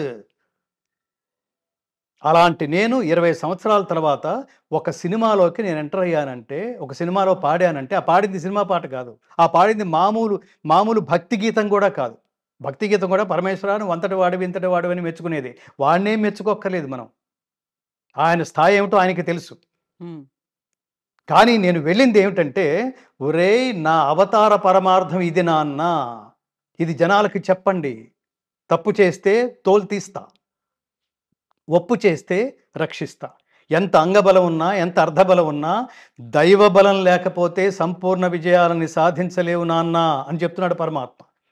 ఆ దైవబలం దేనివల్ల వస్తుందంటే, నువ్వు ఆచరించే ధర్మం వల్ల, నువ్వు ఆచరించే కర్మ ఫలమే పరమాత్మ. పరమాత్మ కర్మ సాక్షి. ఒకటితో దగ్గర నమే భక్త ప్రణశ్యతి, నమే ఇంకొకటి అత్యద్భుతమైన స్టేట్మెంట్ ఏంటో తెలుసా కృష్ణ పరమాత్మది? నమే ద్వేష్యోస్తి న ప్రియ. నాకు ఒకటి పట్ల ద్వేషం కానీ, ఒకటి పట్ల నిష్కారణమైన ప్రియత్వం కానీ ఉండదు. ఊరికే ఒకడిని ప్రేమించేయడు, ఊరికే ఒకడిని ద్వేషించేయడు. ఎందుకురా నుదుట ఇలా రాశావు అని తిట్టుకుంటుంటారు చూడండి. ఒక్క తలకి రాత రాయడం చేతగాని వాడికి 4 తలలు దేనికో మొయ్యడానికి అని తిట్టాడు ఒక కవి ఒక సినిమాలో క్యారెక్టర్ కోసం. అలా మన కోపం వస్తే దేవుని తిట్టుకుంటుంటాం. వాడికి నీ మీదేం ఫీలింగ్ లేదు, నీకేదో చెడ్డ రాత ఏం రాసేయడు. అదంతా ఏమిటంటే, ఇది ఎంత ఏమంటారు, నువ్వు ఏదైతే ఎగ్జామ్ రాస్తున్నావో దాని ఫలితం ఎలా అయితే టీచర్ మార్కులు వేస్తాడో, పరమాత్మ కూడా అంతే. నువ్వు ఇది చేసుకున్నావు, ఆ తర్వాత కాలంలో అనుభవిస్తావు ఏదైతే చేస్తున్నావు. అందుకనే భగవద్గీత కర్మ సిద్ధాంత గ్రంథం. ఇది గుర్తుపెట్టుకోండి కవిత గారు. భగవద్గీత సిద్ధాంత గ్రంథం, మత గ్రంథం కాదు, దైవ గ్రంథం. దైవ గ్రంథం. ఇది జ్ఞాన గ్రంథం, మత గ్రంథం కాదు. ఇది ఒక వర్గానికి చెందిన గ్రంథం కాదు. సర్వ మానవాళి శ్రేయస్సును కాంక్షించి చేసిన మహిమోపదేశం, హితోపదేశం. అందుకని అమెరికాలో శాటన్ హాల్ యూనివర్సిటీలో, న్యూజెర్సీలో శాటన్ హాల్ యూనివర్సిటీలో MBA చదివే స్టూడెంట్స్కి భగవద్గీత కోర్స్ మ్యాండేటరీ. అక్కడ జరుగుతోంది అధ్యయనం. అణుబాంబు టెస్ట్ టైంలో ఓపెన్ హ్యామర్ భగవద్గీత శ్లోకాన్ని గుర్తు చేసుకున్నాడు. దివిసూర్య సహస్రస్య భవేద్ యుగపదుద్ధిత యది భా సదృశీ సా స్యాత్ భాసస్తస్య మహాత్మనః. గీతా జయంతి సందర్భంగా మన కాన్వర్సేషన్ నడుస్తోంది. అలాంటి నేపథ్యంలో భగవద్గీత పాడడానికి నన్ను చాలా గొప్ప సంగీత దర్శకుడు, అసలు యూత్లో అతను ఒక పవర్ఫుల్, అతను ఒక తపస్వి. దాన్ని ఏమంటారు, ఒక రాక్షసుడు అంటారే, ఒక గొడ్డు చాకరీ చేస్తాడరా అంటారే, అంత కష్టపడి చేస్తాడండి అతను. తమన్. అతనితో నాకు పూర్వం చాలా కాలం నుంచి అనుబంధం ఉంది. మరణి శర్మ గారితో చాలామంది దగ్గర అతను ఒక డ్రమ్స్ ప్లేయర్, రిథమ్స్ ప్లేయర్గా ఉన్న రోజుల నుంచి అతని వినయం, అతని క్రియేటివిటీ, అతని ఉత్సాహం, అతని పవర్, అతని ఎనర్జీ లెవెల్స్, ఇవన్నీ మా US టూర్స్లో నేను చాలా దగ్గరుండి గమనించాను. గురుగారు అంటుండేవాడు. నా పాటలకి చాలా స్టేజెస్ మీద కూడా చాలా చాలా చాలా చాలా చాలా వాయించాడు అతను. ఈ అనుబంధంతో చాలా కాలం తర్వాత నాకు ఫోన్ చేశాడు అతను. గురుగారు, మీకు చిన్న చిన్న చిన్న డైవర్షను, మా సినిమాలో మీ గాత్రం కావాలి అన్నాడు అతను. అంటే నేను సినిమా దీన్ని మానేసి నేను దశాబ్దాలైంది నా యొక్క తమన్ గారు అన్న. గురుగారు, మీకు ఇది డైవర్షన్ కాదు, మీరు ఏం పాడుతున్నారో అదే పాడాలి ఇందులో అన్నాడు. అయితే నేను వచ్చేస్తానన్నా. అదే భగవద్గీత. నేను అక్కడికి వెళ్ళిన తర్వాత ఆ శ్లోకాలు చెప్పాడు అతను. ఏం శ్లోకాలు చెప్పాడంటే, పరమాత్ముడి అవతార పరమార్థముని తెలియచేసే అత్యద్భుతమైన భగవద్గీతలో 4వ అధ్యాయంలో 7-8 శ్లోకాలు, ఆ శ్లోకాలే పాడించాడు అతను. ఇది పాడాలి గురువుగారు. నేను జస్ట్ ట్యూన్ ఇస్తాను. కానీ ఏమిటంటే అది మీరు వచ్చేసరికి దాన్ని ఒక లిప్ మూమెంట్ ఇచ్చి రికార్డ్ చేసేసాం, షూటింగ్ చేసేసాం. మీరు ఆ లిప్ మూమెంట్‌కి తగ్గట్టుగా పాడాలి అన్నాడు. అది చూసి అసలు ముందు ఆ సీన్ చూస్తేనే నాకు పులకరింతలు కలిగింది. ఒక కీలకమైన సందర్భం అది. 'అఖండ 2' దానికి వెళ్ళే ముందు అక్కడ ఆ సినిమా దర్శకుడు బోయపాటి శ్రీను. నేను అతను చూసినప్పుడు నేను అనుకున్న నేను 1 చూసినప్పుడు 'అఖండ 2' అనౌన్స్ చేసినప్పుడు ఇతనే ఈ సినిమాకి సరైనోడు అనిపించిందండి. ఇలాంటి సినిమాలకి ఎందుకంటే అతను డీటెయిల్డ్ వర్క్ చేస్తాడు. అతనికి ఎమోషనల్‌గా నేను కనిపించాను. అతను కూడా గురువు ముత్యాల సుబ్బయ్య గారికి అసిస్టెంట్‌గా నేను సినిమా జర్నలిస్ట్‌గా ఉన్నప్పుడు ముత్యాల సుబ్బయ్య గారికి అసిస్టెంట్‌గా చేసే రోజుల నుంచి అతను తెలుసు. నేను అతనికి తెలుసు. అట్లా ఆ పెద్దరికం, ఆ గౌరవం ఇస్తూ ఉండేవాడు. ఇప్పుడు నేను ఈ మార్గంలో ఉన్న కారణంగా అతనికి నా గురించి పూర్తిగా తెలుసు. కూర్చోబెట్టి అతను దాదాపు గంట సేపు నాకు మీతో పంచుకోవాలంది గురువుగారు. నాకు ఈ సబ్జెక్ట్ అంతా మీకు చెప్పాలంది గురువుగారు. అత్యంత కీలకమైన సందర్భాలు, ఆ సన్నివేశాలు అన్నీ చెప్పాడు అతను డైలాగులతో సహా. ఇది మోస్ట్ పవర్‌ఫుల్ సినిమా. అందులో నాకు కనిపించింది నేను వేదిక మీద కూడా చెప్పాను. అందులో నాకు కనిపించింది దైవభక్తి ప్రతివాడు ఏదైతే కలిగి ఉండాలో అది ఈ సినిమాలో ఉన్నాయనిపించింది. అతను బోయపాటి శ్రీను గారు నాకు చెప్తున్నప్పుడు. దైవభక్తి, దేశభక్తి, కర్తవ్యనిష్ట, నిష్కామ కర్మ ఈ ప్రతి ఒక్కడు ఇది కలిగి ఉండాలండి. కృష్ణుడి మీద భక్తి అని చెప్పటం లేదు, దైవభక్తి. రెండవది దేశభక్తి. ఏ దేశంలో పుట్టావో దాన్ని ప్రేమించు నాన్న, దాని విలువ తెలుసుకోరా. దాన్ని రక్షించడం కోసం ప్రతిరోజు 5 నిమిషాలు ఆలోచించు, ఈ దేశం కోసం నేనేం చేశాను. ఈ దేశం ఇవాళ ఎంత దారుణమైన స్థితిలో ఉంది, ఎంత ఇన్సెక్యూర్డ్‌గా ఉంది. ఎవడో ఒక్క మోడీ తెలుసుకుంటే సరిపోతుందా? ఇందాక మీరన్నారు ఒక్క మోడీ రియాక్ట్ అయితే సరిపోతుందా? ప్రతి ఇంటి నుంచి రియాక్షన్ కావాలి కదా. నేను హర్ట్ అయింది అది. నువ్వు హిందువా అని అడిగి చంపేస్తే ఇది ప్రతి ఒక్కడిని అన్నట్టు కదా. వాడు రేపు ఇంట్లో కూడా వచ్చి అదే పని చేస్తాడు. నువ్వు హిందువా అంటే నేను అవునంటాడు. వాడి పాపాన వాడే పోతాడని అంత అతి సంయమనం ఏమిటి హిందువులు? ఇలాగే ఉంటే భవిష్యత్తు భారతదేశం ఏమిటి? భారతదేశానికి పూర్వ వైభవం కావాలా? అసలు వైభవమే లేకుండా చేసే వాళ్ళ ముందు అసలు శిరస్సు వంచాలా? వాడి పాపన వాడే పోతాడనుకుని, లేదా రియాక్ట్ అవ్వాలా? అట్టి స్వధర్మాచరణమున మరణము సంభవించినను మేలే, లే జాగృత, ఫైట్ ఫర్ ది ధర్మ అంటున్నాడు కృష్ణుడు. అది మనకి పట్టలేదా? ఊరికే గీతా పారాయణాలు చేసేస్తున్నావు 700 శ్లోకాలు. ఎవడికి కావాలరా నీ పారాయణం? దాని అర్థం తెలుసుకో, అది కృష్ణుడు చెప్తోంది. దాన్ని ఆచరించు, అది కృష్ణుడు చెప్పింది. దాన్ని ప్రచారం చేయి. ప్రతి ఒక్కళ్ళలోనూ మీ ఇంట్లో తల్లి ఉంటే, నేను ముందు తల్లులందరికీ చేతులెత్తి నమస్కరించి చెప్తుంటాను ప్రతి కార్యక్రమంలోనూ. ఈ గీతా జయంతి సందర్భంగా కూడా మీ పిల్లలకి ఒక భగవద్గీత శ్లోకం రోజు మీరు ఒకటి నేర్చుకుని దాని తాత్పర్యం మీకేమర్థమైందో ఆ తాత్పర్యం మీ పిల్లలతో పంచుకోవడానికి ప్రయత్నించండి. అసలు ఐడియాలజీనే లేకుండా మీ ఇంట్లో పిల్లలు పెరిగేస్తే వాడు ఏమి డబ్బు సంపాదించడానికి తప్ప ఇంకా దేనికి పనికి వస్తాడండి? నైతిక విలువలు లేకుండా పెంచేస్తే ఇంకా దేనికి పనికి వస్తాడండి? ఈ మధ్యలో ఫ్రీక్వెంట్గా చూస్తున్నాం. వేల కోట్లు పెట్టి సినిమాలు తీస్తే ఆ తర్వాత సంగతి టికెట్ రేట్లు బాగా పెరగటం వల్ల అవన్నీ రాంగ్ నోషన్స్. ఎవడు చూడమన్నాడు సినిమా? రేట్ ఎక్కువ ఉంటే షర్ట్ కొంటున్నాడండి మీరు? రేట్ ఎక్కువ ఒక బ్రాండ్ షర్ట్ దగ్గరికి వెళ్ళారండి మీరు ఉదాహరణకి. ఆ బ్రాండ్ కొనాలి, పీటర్ ఇంగ్లాండ్ అన్నాడు వాడు. ఆ బ్రాండ్ షర్ట్ మీరు కొనాలి అంటే అది 5,000 చెప్పాడండి. 5,000 మీరు నేను పెట్టగలమా? అక్కర్లేదులే నాయన, నాకు 500 షర్ట్ చాలు అని పక్కకి వెళ్తాం, ఇంకోటి ఏదో కొనుక్కుంటాం. అంతే తప్ప నువ్వు పేదవాడికి దూరంగా ఎదుగుతున్నావు, నువ్వు అసలు ఇక్కడ ఉండటానికి వీల్లేదు, ఎలా అయినా సరే మీ షాప్లో మీ షర్ట్లని దొంగతనం చేసి లేని పేదవాళ్ళకి పంచి పెడతాను అని అంటే అదేమి నాన్ సెన్స్, ఏమి ఐడియాలజీరా? ఏమి తిని పెరిగారు మీరు? అలా ఒకడు సినిమాల్ని దొంగతనం చేసి పేదవాళ్ళకి పోయి ఏమి ధర్మం అండి? ఎవడి సొమ్ము అండి? ఎవడి ధర్మం అండి ఇది? ఆయన హీరోగా పొగుడుతున్నారు కదా. అదే రాబిన్ కూడా అయ్యాడు కదా. మీరు హీరోగా పొగిడినంత మాత్రాన వాడు హీరో అయిపోడు. మీ స్థాయి అదని అర్థం. అదే అంటున్నా, మీ ఐడియాలజీ అదని అర్థం, మీకున్న కెపాసిటీ అదని అర్థం, మీకున్న జ్ఞానం అదని అర్థం. మీరు హీరో అంటే వాడు హీరో అయిపోడు. మీ నాలెడ్జ్ అలా తగలనిది అనమాట. దొంగతనం చేసేవాడు హీరో ఏమిటి? ఆకలేసి ఒకడు రొట్టె దొంగతనం చేశాడండి ఉదాహరణకి. స్థిరనిష్ట అంటే ఇది. మీరు ఇట్లాంటి వాటిల్లో మీరు ఈ పదాలన్నీ స్థిరనిష్ట. ఎన్ని కష్టాలు ఎదురైనా సరే వాడు అబద్ధం ఆడలేదు. అతని చరిత్ర మనకు తెలియట్లేదు. హరిశ్చంద్రుడు అప్పుడు సాధ్యమైనప్పుడు ఇప్పుడు సాధ్యం కాలేదండి? ఇప్పుడు సాధ్యం కాదా? ఆయన ఉదాహరణకు కాదా మనకి? ఆచరించిన వాడు మామూలు వాడు కాదు, మహారాజు. కాటి కాపరిగా నిలబడడానికి సిద్ధపడిపోయాడు. ఎంత స్థిరనిష్ట ఉండాలండి దానికి? అలా అతను హీరో ఎలా అయిపోతాడు? ఈ దొంగతనం ఎవర్రా నిన్ను పెంచింది అది అడగాలి నిన్ను. చిచ్చి దొంగతనం చేయడం ఏమిటిరా? తప్పు చేస్తే ముందుకు కరిగే. అప్పుడు పోలీసు వ్యవస్థ ఎందుకు? ప్రతివాడు ఒక స్టోరీ చెప్తాడు. నేను ఇందాక అదే చెప్తోంది. వాడు రొట్టె కోసం ఒక దొంగతనం చేశాడు, అలా వదిలేసామనుకోండి, వాడు ఎందుకు చేసావురా అని అడిగావు, వాడు పెద్ద స్టోరీ చెప్పాడు. మన యువతలు చాలా సినిమాలు జోకులు కూడా ఉన్నాయి. వాడు స్టోరీ చెప్పగానే వీడి యువతల వాడు విలవిల్లాడిపోయి సర్లే ఇట్స్ ఓకే అన్నాడు అనుకోండి. అప్పుడు వాడు దేనికి అలవాటు పడతాడు? మన ఈ దొంగతనాన్ని కొంచెం పెంచుతాడు. ఇప్పుడు నెక్స్ట్ బ్యాంక్ దొంగతనానికి పాల్పడతాడు, ఇంకో పెద్ద స్టోరీ చెప్తాడు.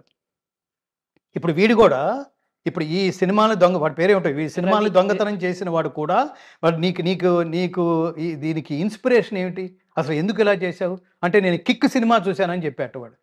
కిక్ సినిమాలో వాడు కూడా బ్యాంక్ రాబరీలు చేసి ఆ రాబరీలు చేసిన డబ్బుని ఒకటి ఆపరేషన్ కోసం ఖర్చు పెట్టాట. ఏమి ఐడియాలజీరా ఇది? స్తోమత ఉంటే ఖర్చు పెడతావు, స్తోమత ఉంటే చారిటీ చేస్తావు, లేకపోతే ఉన్నంతలో చేస్తావు, అంతే తప్ప దొంగతనం మార్గం ఎలా అవుతుంది? అది అధర్మం కదా. ఇప్పుడు అదే ధర్మం అయితే ఇంకా భగవద్గీత ఎందుకు, ఇంకా పరమాత్మ ఎందుకు, ఇంకా గైడ్స్ ఎందుకు? మనకి గైడ్ కదా ఆయన. దొంగతనం అనే ఆలోచనే తప్పని చెప్తుంటే గీత, ఆలోచనే తప్పు, ఆలోచనే అధర్మం అని చెప్తుంటే వీడు ఆచరించేసి ఇప్పుడు ఎక్కడున్నాడు? అతను జైల్లో ఉన్నాడు. రోడ్డు మీద జనాలందరూ వచ్చి నిరాహార దీక్షలు చేయాలి కదా. లేదండి అతను చేసిన ధర్మమే అనగలరా? అసలు ఏ సమాజంలో ఉన్నారా మీరు? ఏది మాట్లాడితే ఏది తోస్తే అది మాట్లాడేసి దాన్ని వీడియో చేసేసి సోషల్ మీడియాలో పెడతారా?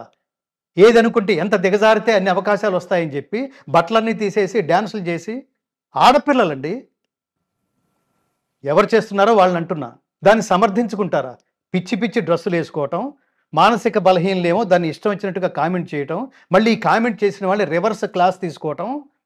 మీకు అమ్మలు లేరా, అక్కలు లేరా, చెల్లెళ్ళు లేరా అంటే మన అమ్మలు అక్కలు చెల్లెళ్ళు ఇంత దరిద్రంగా కనపడరు. కనపడితే తోలు తీసేస్తాం మనం కూడా. అది వ్యాంపుల్ లక్షణం. అది అవతల వాళ్ళ మానసిక బలహీనతల్ని తన స్వార్థం కోసం క్యాష్ చేసుకోవడానికి చేసే ప్రతి స్త్రీ వేశ్యే, డౌట్ లేదు అందులో. దేనికి నువ్వు బట్టలు తీస్తున్నావు అంటే అవతల వాడిని ఏదో ఆకర్షించడానికి. తప్పు కదా అది. ఆకర్షించబడిన వాడు ఎలా ప్రవర్తిస్తాడు? జంతువులాగా ప్రవర్తిస్తాడు. దానికి ఎవరు కారణం? నువ్వే కదా కారణం. నీ తప్పు తెలుసుకోవటంలా, నువ్వు సిగ్గుపడటంలా. నేను ఎప్పుడు చెప్తుంటాను, స్త్రీ జాగ్రత్తగా ఉండాలండి. అందుకని ఇంకా గట్టిగా తిట్టాలి వాళ్ళని. ఎందుకంటే పురుషుడు బీజం పాడైతే బీజానికి మాత్రమే నష్టం. స్త్రీ క్షేత్రం పాడైతే సమాజానికి నష్టం. చాలా మంచి ఆడపిల్లలు ఎంత దేవతల్లాగా కనిపిస్తాయి. ఈ అమ్మాయి దేవతలాగా కనిపిస్తుంది. ఆ మాట చూడండి. నేను కొందరిని అంటున్నా, వీళ్ళని చూసి ఇంకొక మానసిక మనం కూడా ఇలా చేస్తే మనకు కూడా డబ్బు వస్తుంది, పలానా ఒక దరిద్రపు ఏమంటారు ఒక సీరియల్ ఉంది, అందులో అవకాశం వస్తుంది. ఇది కదా క్షుద్రం హృదయ దౌర్బల్యం త్యక్త్వా ఉత్తిష్ట పరంతప. ఈ మానసిక దుర్బలత్వం ఉందే, ఇది ప్రతి చోట ఉంది. ఎలక్షన్స్లో మందు పోస్తే, ఎలక్షన్స్లో డబ్బు పంచిపెడితే మనం గెలుస్తాం. వీళ్ళ ఏలుబడిలో ఉండేవాళ్ళు. దురదృష్టం కదా అది. వీళ్ళు మనుషులైనా, వాళ్ళు ముఖ్యమంత్రులైనా, వాళ్ళు పార్టీ అధినేతలైనా, అవతల వాడే అంటే నీకు బలం లేదన్నమాట. ఇంత హేయమైన, ఇంత మానసిక దుర్బల స్థితిలో ఉన్నావా వాళ్ళని క్యాష్ చేసుకోవడానికి? వాడు ఇంకా దుర్బలుడు. వాడిని అలర్ట్ ఏంటి? మన డబ్బే, అది ప్రజల డబ్బే, మన డబ్బు మనకిస్తుంటే తీసుకో. ఏ రూపంలో తీసుకుంటున్నావు? లంచం రూపంలో తీసుకుంటున్నావు. ఆ రూపం, నువ్వు తీసుకునే రూపం దారుణం కదా. వాడు ఆ డబ్బు తీసుకుని వాడు ఓటు వేస్తున్నాడు. ఇలా తీసుకోవడానికి అలవాటు పడి వాడికి ఉచ్చం లేదు, నీచం లేదు, వాడికి జ్ఞానం లేదు, వాడికి ధర్మం లేదు, వాడికి దైవం లేదు. వీళ్ళందరూ మళ్ళీ గుళ్ళో ప్రత్యక్షం అవుతుంటారు బొట్లు పెట్టుకుని. అసలు వీళ్ళకంటే మహాభక్తులు ఇంకొకరు లేరు. దేవుడి చుట్టూతా అధర్మపరులే. వాళ్ళే కదా డొనేషన్స్ ఇచ్చేది, వాళ్ళే టెంపుల్స్ కట్టిస్తూ ఉంటారు. ఏంది దానికే అదే చెప్పేది. నాదత్తే కస్యచిత్ పాపం నచైవ సుకృతిం విభు అజ్ఞానేనావృతం జ్ఞానం తేన ముహ్యంతి జంతవః. 100 పాపాలు చేసి ఒక పుణ్యం చేస్తే అన్నీ కడిగేసినట్టు అయిపోతే నువ్వు అనుకుంటావేమిటరా? ఏ శాస్త్రంలో చెప్పాడు అది? ఈ శ్లోకంలో చెప్తున్నాడు. నాదత్తే కస్యచిత్ పాపం నచైవ సుకృతిం విభు అజ్ఞానేన ఆవృతం జ్ఞానం తేన ముహ్యంతి జంతవః. అంటే అర్థం ఏమిటంటే క్లారిటీ ఇస్తున్నాడు పరమాత్మ. పాపం పుణ్యం రెండు నీ అకౌంటే, ఈ రెండిటితో నాకు సంబంధం లేదు. ఎవని పాప పుణ్యములను పరమాత్మ స్వీకరింపడు. నీ పాపం నీ పుణ్యం నీ అకౌంటే. రక్షంతి పుణ్యాని పురాకృతాని. ఇప్పుడు నువ్వు ఆనందం అనుభవిస్తున్నావంటే నువ్వు ఒకప్పుడు చేసిన ధర్మ ఫలం అనుభవిస్తున్నట్టు లెక్క. నువ్వు ఇప్పుడు అధర్మం ఆచరిస్తున్నావు, నువ్వు ఇప్పుడు బాధగా ఉన్నావు అంటే ఏ రూపంలో అయినా వ్యాధి రూపేణ బాధతే. ఇవాళ నాకేదో నేను ఉన్నట్టుండి హెల్త్ అప్సెట్ అయిపోయింది. ఎప్పుడో అనుభవించావు, ఎప్పుడో చేసావు ఆ కర్మ. సో ఆ అధర్మ ఫలితం, ఆ దుష్కర్మ ఫలితం ఇప్పుడు అనుభవిస్తున్నాం అనమాట. అందుకని చెప్తున్నాడు. అందుకని ఏమని చెప్తున్నాడు? నో, ఎప్పుడు ఆల్వేస్ దగ్గర కూడా రానివ్వకు. ఇప్పుడు ఇది ఎవడు చూస్తాడులే, చాలామంది ఎవడికి తెలుసులే, ఎవడు చూస్తాడులే. అసలు remove all these dialogues from your dictionary. ఉన్నాడు వాడు సర్వసాక్షి, గతిర్భర్త ప్రభుసాక్షి, నివాస శరణం సుహృత్. పరమాత్మ సర్వసాక్షి. నీ కనపడ్లేదు కాబట్టి లేడు అనకు. యోగమాయా సమావృత. యోగమాయ చేత ఆవరించబడి ఉండటం వల్ల నేనెవ్వడికీ కనపట్టలేదు. నేను కావాలని ఎవడైతే అనుకుంటాడో, దర్శించాలని ఎవడనుకుంటాడో వాడు తపస్సు ద్వారా మాత్రమే ఈ యోగమాయని ఛేదించి నా దగ్గరికి రాగలడు. రియలైజ్. ఒకడు అంటుంటాడు చూడండి, నాకు దేవుడు అంటే నమ్మకం లేదు, నేను ఇంజనీర్గా దేవుడు. నువ్వెవడరా? నువ్వు ఎంతకాలం ఉంటావురా? నువ్వు దేవుడిని నమ్మటం ఏమిట్రా? నువ్వు నమ్మటం వల్ల వాడికొచ్చే లాభం ఏమిట్రా? దేవుడికి నమ్మడం అంటే కనెక్షన్ విత్ గాడ్. వాడు మోస్ట్ పవర్ఫుల్. నేను ఎందాక చెప్పాను, నీకున్న అర్హతను బట్టి దగ్గరకు తీసుకుంటాడు వాడు. నీకు ఇప్పుడు అర్హత, ఆ మాట అన్నావంటే నీకేదో అర్హత లేదు. అది లేదనడానికి అర్థం ఏమిటంటే అసలు వాడి పట్ల నమ్మకం లేకపోవడమే నీకు అర్హత లేదని అర్థం. అది ఉంటే నమ్మటం స్టార్ట్ చేస్తావు. నమ్మటం స్టార్ట్ అయిందంటే పరిశోధన మొదలైంది, తత్వం బోధపడుతోంది, వాడిని కనెక్ట్ కావడానికి ప్రయత్నిస్తున్నావు. You want to make friendship with god. అప్పుడు నువ్వు భక్తుడు అయిపోతావు. అప్పుడు నీ డిజిగ్నేషన్ మారిపోతుంది. అప్పుడు నీ డిజిగ్నేషన్ భక్తుడు. అంత మాత్రాన్ని ఏమంటారంటే అంత మాత్రాన్ని సక్సెస్ వస్తుంది, అంత మాత్రాన్ని హిట్ అయిపోతావు అని కాదు. దేవుణ్ణి నమ్మినంత మాత్రాన ఇవన్నీ సత్కర్మలు ఉన్నాయే, రక్షంతి పుణ్యాని పురాకృతాని. పూర్వం నువ్వు చేసిన మంచి పనులే నిన్ను రక్షిస్తాయి. అందుకని జాగరూకతతో ఉండు. మళ్ళీ అసలు పాయింట్కి వస్తాను. అలా అఖండ సినిమాలో నా చేత 2 శ్లోకాలు పాడించాడు. ఎవరు? తమన్ గారు, అలాగే బోయపాటి శ్రీను గారు. నాతో కాసేపు మాట్లాడినప్పుడు నేను చాలా ఇన్స్పైర్ అయ్యి నేను కరెక్ట్ ప్లేస్కే వచ్చాను. ఎందుకంటే సినిమా వాతావరణం, ఆ జనాలు తిరిగే ఆ పద్ధతి, వాళ్ళు మాట్లాడుకునే భాష, ఆ జోకులు అవన్నీ, అంటే ఈ జనరేషన్ అయితే ఇంకా దారుణంగా ఉన్నాయి. రకరకాల మాటలు అవి. అది ఎందుకో అది మనం అక్కడ కూర్చుని మనం అవి వినలేము, దాన్ని అవాయిడ్ చేయలేము, వాళ్ళని కంట్రోల్ చేయలేము. అలా ఉంటుంది. కానీ ఇక్కడ నన్ను అంత గౌరవంగా రిసీవ్ చేసుకున్నారు. ఆ రోజు నందమూరి బాలకృష్ణ గారు కూడా రావాల్సింది, అక్కడ మిస్ అయ్యాం. ఆయన కూడా వచ్చి వినాలనేది ఆయన ఆకాంక్ష. ఆయన పార్టీ, ఆయన ప్రజాసేవకుడుగా కూడా ఆయన పనులు చేయడం కారణంగా ఆ రోజు విజయవాడలో ఏదో కార్యక్రమాలు ఉండి ఆయన వెళ్ళారు, రాలేకపోయారు. సో ఇది అయిపోయింది, రికార్డింగ్ అంతా అయిపోయింది. నేను మళ్ళీ కమింగ్ టు ది పాయింట్, మొన్న స్టేజ్ మీదకి నేను రావడానికి కారణం అక్కడికి అది అయిపోయింది అనుకున్నా. మళ్ళీ తమన్ ఫోన్ చేసి, గురుగారు బాలకృష్ణ గారు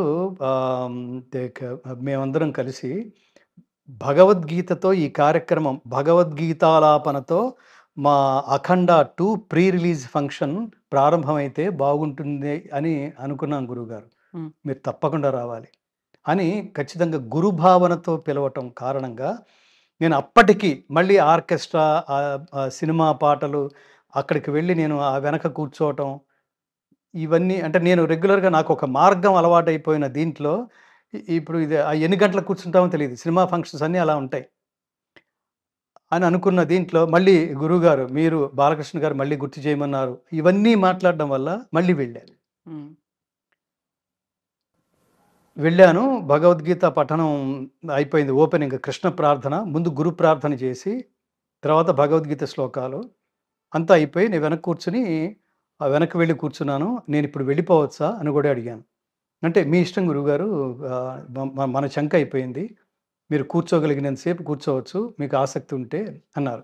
వెళ్ళిపోదామా అనుకుంటున్న టైంలో బాలకృష్ణ గారు ఒక్కసారి మిమ్మల్ని స్టేజీ కిందకి పిలుస్తున్నారు అని అడిగాడు. అంటే నేను స్టేజి కిందకి వెళ్ళేసరికి ఆయన నేను వెళ్ళిన ప్రతిసారి నిలబడి గౌరవిస్తున్నాడండి ఆయన.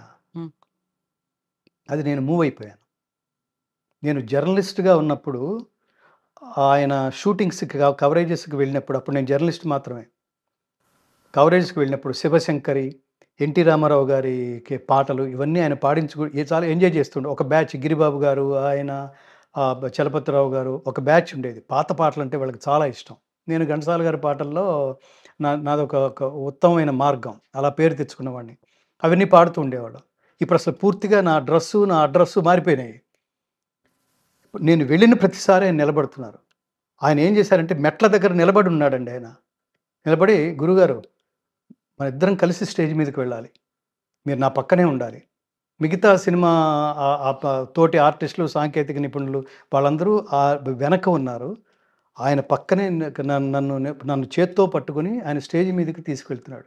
How respect he has given to me. అది నేను నా అవసరం లేదు. ఆయన పిలవకపోయినా ఏం నష్టం లేదు. నేను పాడేసి వెళ్ళిపోదాం అనుకున్నాను. I never expected. అక్కడ అందరికీ అభివాదం చేశాడాయన.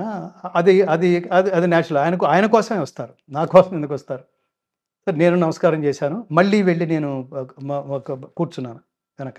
మళ్ళీ వెళ్ళిపోదాం అనుకుంటున్నాను. వెళ్ళిపోదామని లేచాను. అది మళ్ళీ కింద కూర్చొని గమనించాడాయన. గురుగారిని వెళ్ళొద్దని చెప్పండి. ఆయన స్పీచ్ ఉండాలిక్కడ అన్నాడాయన. అది నెవర్ ఎక్స్‌పెక్టెడ్. నేను మళ్ళీ నిలబడ్డా. మళ్ళీ వెళ్ళి నేను మాట్లాడా.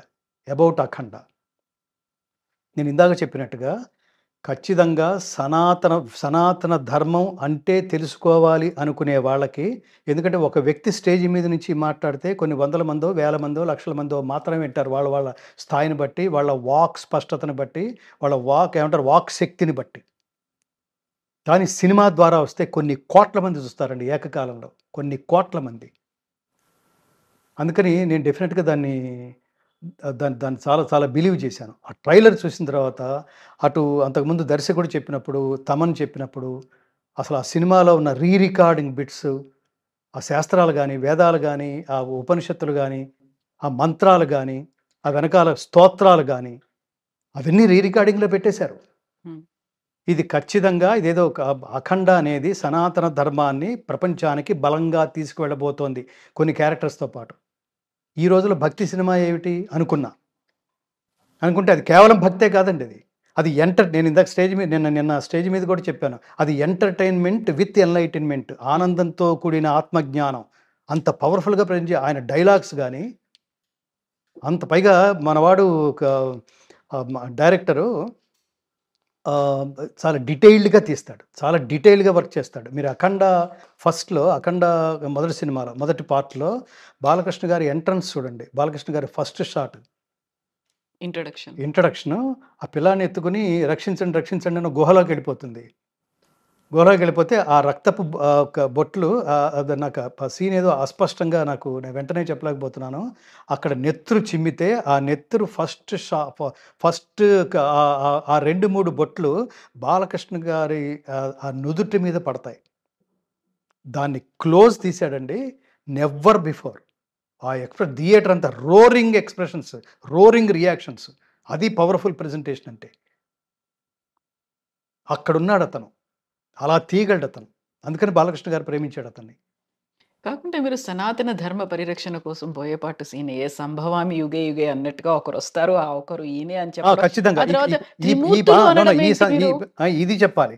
అక్కడ నేను ప్రారంభించింది సంభవామి యుగే యుగే. ఏమన్నాడంటే, ఏ కాలమున ధర్మమునకు హాని కలుగునో, అధర్మము వృద్ధి నొందునో.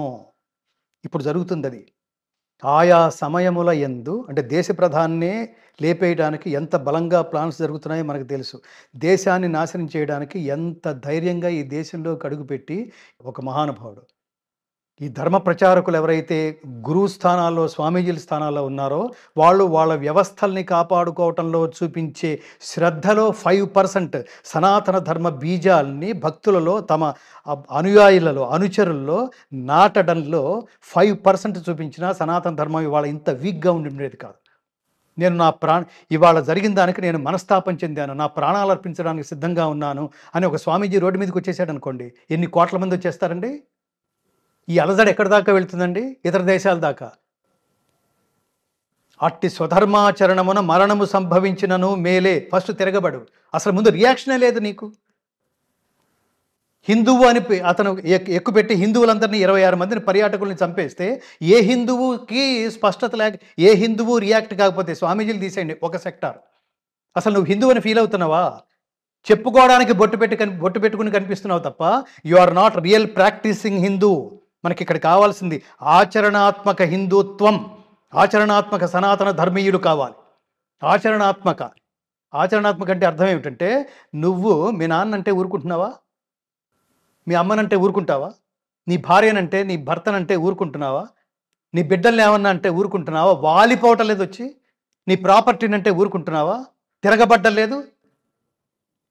అలాంటిది నీ ధర్మాన్నంటే ఊరుకుంటున్నావు అంటే దాని అర్థం ఏంటి? డ్రామా అన్నమాట. వదిలేయరా ఈ డ్రామాలు. ఎందుకురా హిందూ అని చెప్పుకుంటావు బయటకు వచ్చి? గుడికి వెళ్తున్నావు, దండం పెట్టుకుంటున్నావు, నెక్స్ట్ డే ఆ గుడి కూలగొడుతున్నారు, లేకపోతే విగ్రహం కూలగొడుతున్నారు. ఈ దండం పెట్టుకోవడానికి ఎవరికి రియాక్షన్స్ లేదు. వెళ్ళిన వాళ్ళు నీ ఇంటి పక్కనే గుడి. ఏ స్థితిలో ఉన్నారు? Check yourself first. నిన్ను నువ్వు ప్రశ్నించుకో. పిఠాపురంలో 24 విగ్రహాలను కూలగొడితే ఒక్కడు కూడా మాట్లాడలేదు. ఇక్కడి నుంచి 2-3 స్వామీజీలు వెళ్ళి ప్రెస్ మీట్ పెడతారా? పిఠాపురంలో ఉన్న హిందువులందరూ జీవించి ఉన్నారా? క్షుద్రం హృదయ దౌర్బల్యం. ఇదేంటి మానసిక దౌర్బల్యత్వం కాదది, మానసిక దుర్బలత్వం కాదది. భగవద్గీత చదవడం కాదు, ఆచరణాత్మక భగవద్గీత అర్థం చేసుకుని ఆచరించినప్పుడు మాత్రం ఏమర్థమైంది భగవద్గీత అన్నాడు కృష్ణుడు. ఇంతసేపు చెప్పాను కదా, 574 శ్లోకాలు చెప్పాను నేను, ఏమర్థమైంది అని అడిగాడు. అంటే అర్జునుడు అన్నాడు, నష్టో మోహ స్మృతిర్లబ్ధా త్వత్ప్రసాదాన్మయాచ్యుత స్థితోస్మి గత సందేహ కరిష్యే వచనం తవా.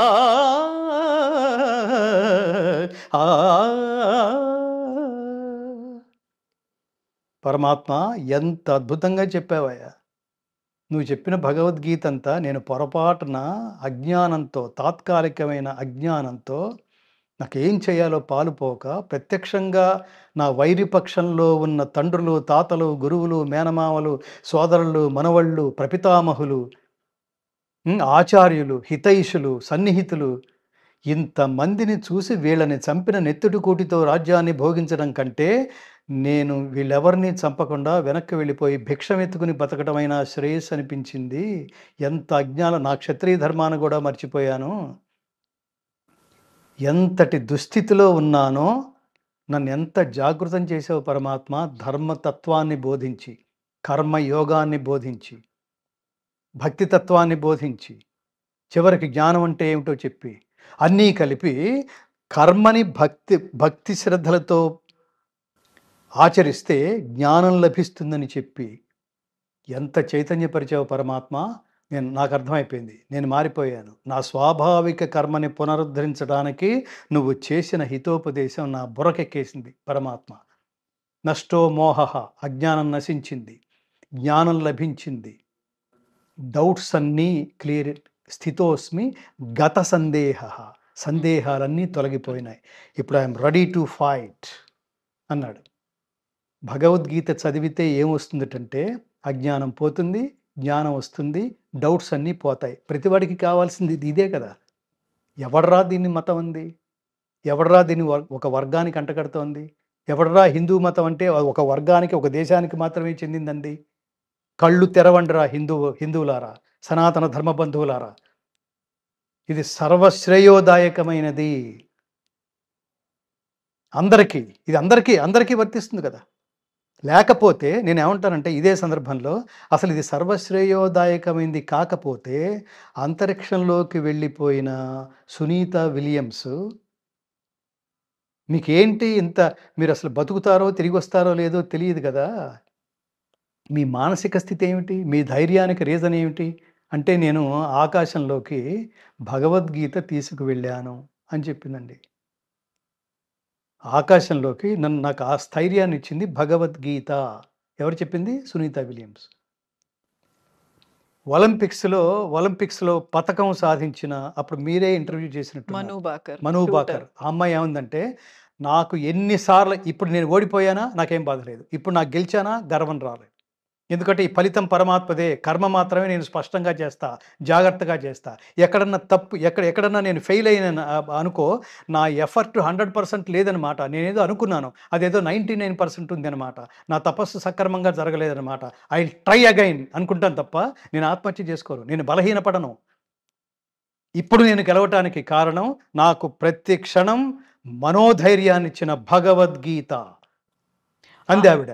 ఆ మాట అన్నప్పుడు అందరూ వెల్కమ్ చేశారు. Yes. భగవద్గీత గొప్పతనం గురించి ప్రతి ఒక్కరూ మాట్లాడారు. కరెక్ట్‌గా ఒక నెల, 2 నెలల క్రితం వుమెన్స్ టీమ్ వరల్డ్ కప్‌ని గెలుచుకుంది. అక్కడ జెమిమా రోడ్రిగ్స్ అనే ఒక క్రిస్టియన్ అమ్మాయి నేను 124 రన్స్ చాలా కీలకమైనటువంటి రన్స్ చేసినప్పుడు నా ఎదురుగా జీసస్ కనిపించారు. ఆయన ఇచ్చినటువంటి ధైర్యంతోనే నేను ఆడగలిగాను అనేటువంటి మాట. నెక్స్ట్ మ్యాచ్‌లో తను 20 ఆర్ 25 కొట్టి ఔట్ అయిపోయింది. ఇప్పుడు నీకు జీసస్ కనిపించలేదా అనే మాట చాలా వరకు క్రిటిసిజం చేశారు. అసలు జీసస్ గురించి ఆ అమ్మాయి ఎలా మాట్లాడుతుంది? ఆయన లేకపోతే ఈమె ఆడలేదా? భగవద్గీత గురించో మనం అంత గౌరవంగా, భక్తిపూర్వకంగా మనం చూసినప్పుడు జీసస్ అనే అమ్మాయి తన నమ్మకాన్ని చెప్తే ఎందుకని యాక్సెప్ట్ చేయలేకపోయాం? ఇది చాలా మంచి క్వశ్చన్. అక్కడ వ్యక్తిగతంగా మాట్లాడుతోంది ఆవిడ. ఒక జీసస్. ఇప్పుడు మనం చెప్పినవన్నీ, ఇప్పుడు ఏదైతే ఉదాహరణలు చెప్పానో, ఇది కృష్ణుడి దయ వల్ల అంటలేదు. హ్మ్. కృష్ణుడి కాన్సెప్ట్. ఆయన నన్ను అని చెప్పటలేదు. నా ఐడియాలజీ ఏదైతే ఉందో, అందుకని భగవద్గీత సిద్ధాంత గ్రంథం అన్నాం. వాడెవడో చెప్పాడు, బ్లైండ్గా నేను బిలీవ్ చేస్తాను, అది జరగకపోని అనే గ్రంథం కాదు. అనే గ్రంథం అయితే అది మత గ్రంథం అవుతుంది. ఎవడి ఐడియాలజీ, నేను చాలా ఫ్రీక్వెంట్గా చెప్తుంటాను కవిత గారు, ఎవడి ఐడియాలజీ అయితే సార్వజనీనం అవుతుందో దాని పేరు ధర్మం. ఎవడి ఐడియాలజీ అయితే ఒక వర్గానికి మాత్రమే పరిమితం అవుతుందో దాని పేరు మతం. ఇక్కడ ఏమని చెప్తున్నాడు భగవద్గీతలో, యో యాం తనుం భక్తః శ్రద్ధయార్చితుమిచ్చతి తస్యాచలాం శ్రద్ధాం తామేవ విదధామ్యహం. ఏ భక్తుడు ఏ దేవతా స్వరూపాలని అర్చించగోరుతున్నాడో వాడికి ఆయా దేవతల పట్ల స్థిరమైన శ్రద్ధను ప్రసాదించుతున్నాను.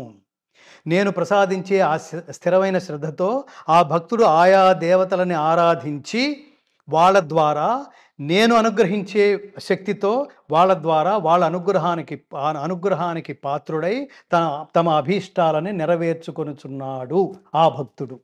ఎంత క్లారిటీ ఉందండి. నన్నే అంటలేదు, ఏ రూపంలో అయినా. అందుకనే రాముడైనా, కృష్ణుడైనా, లక్ష్మీదేవైనా, సరస్వతి అయినా, ఎవరైనా.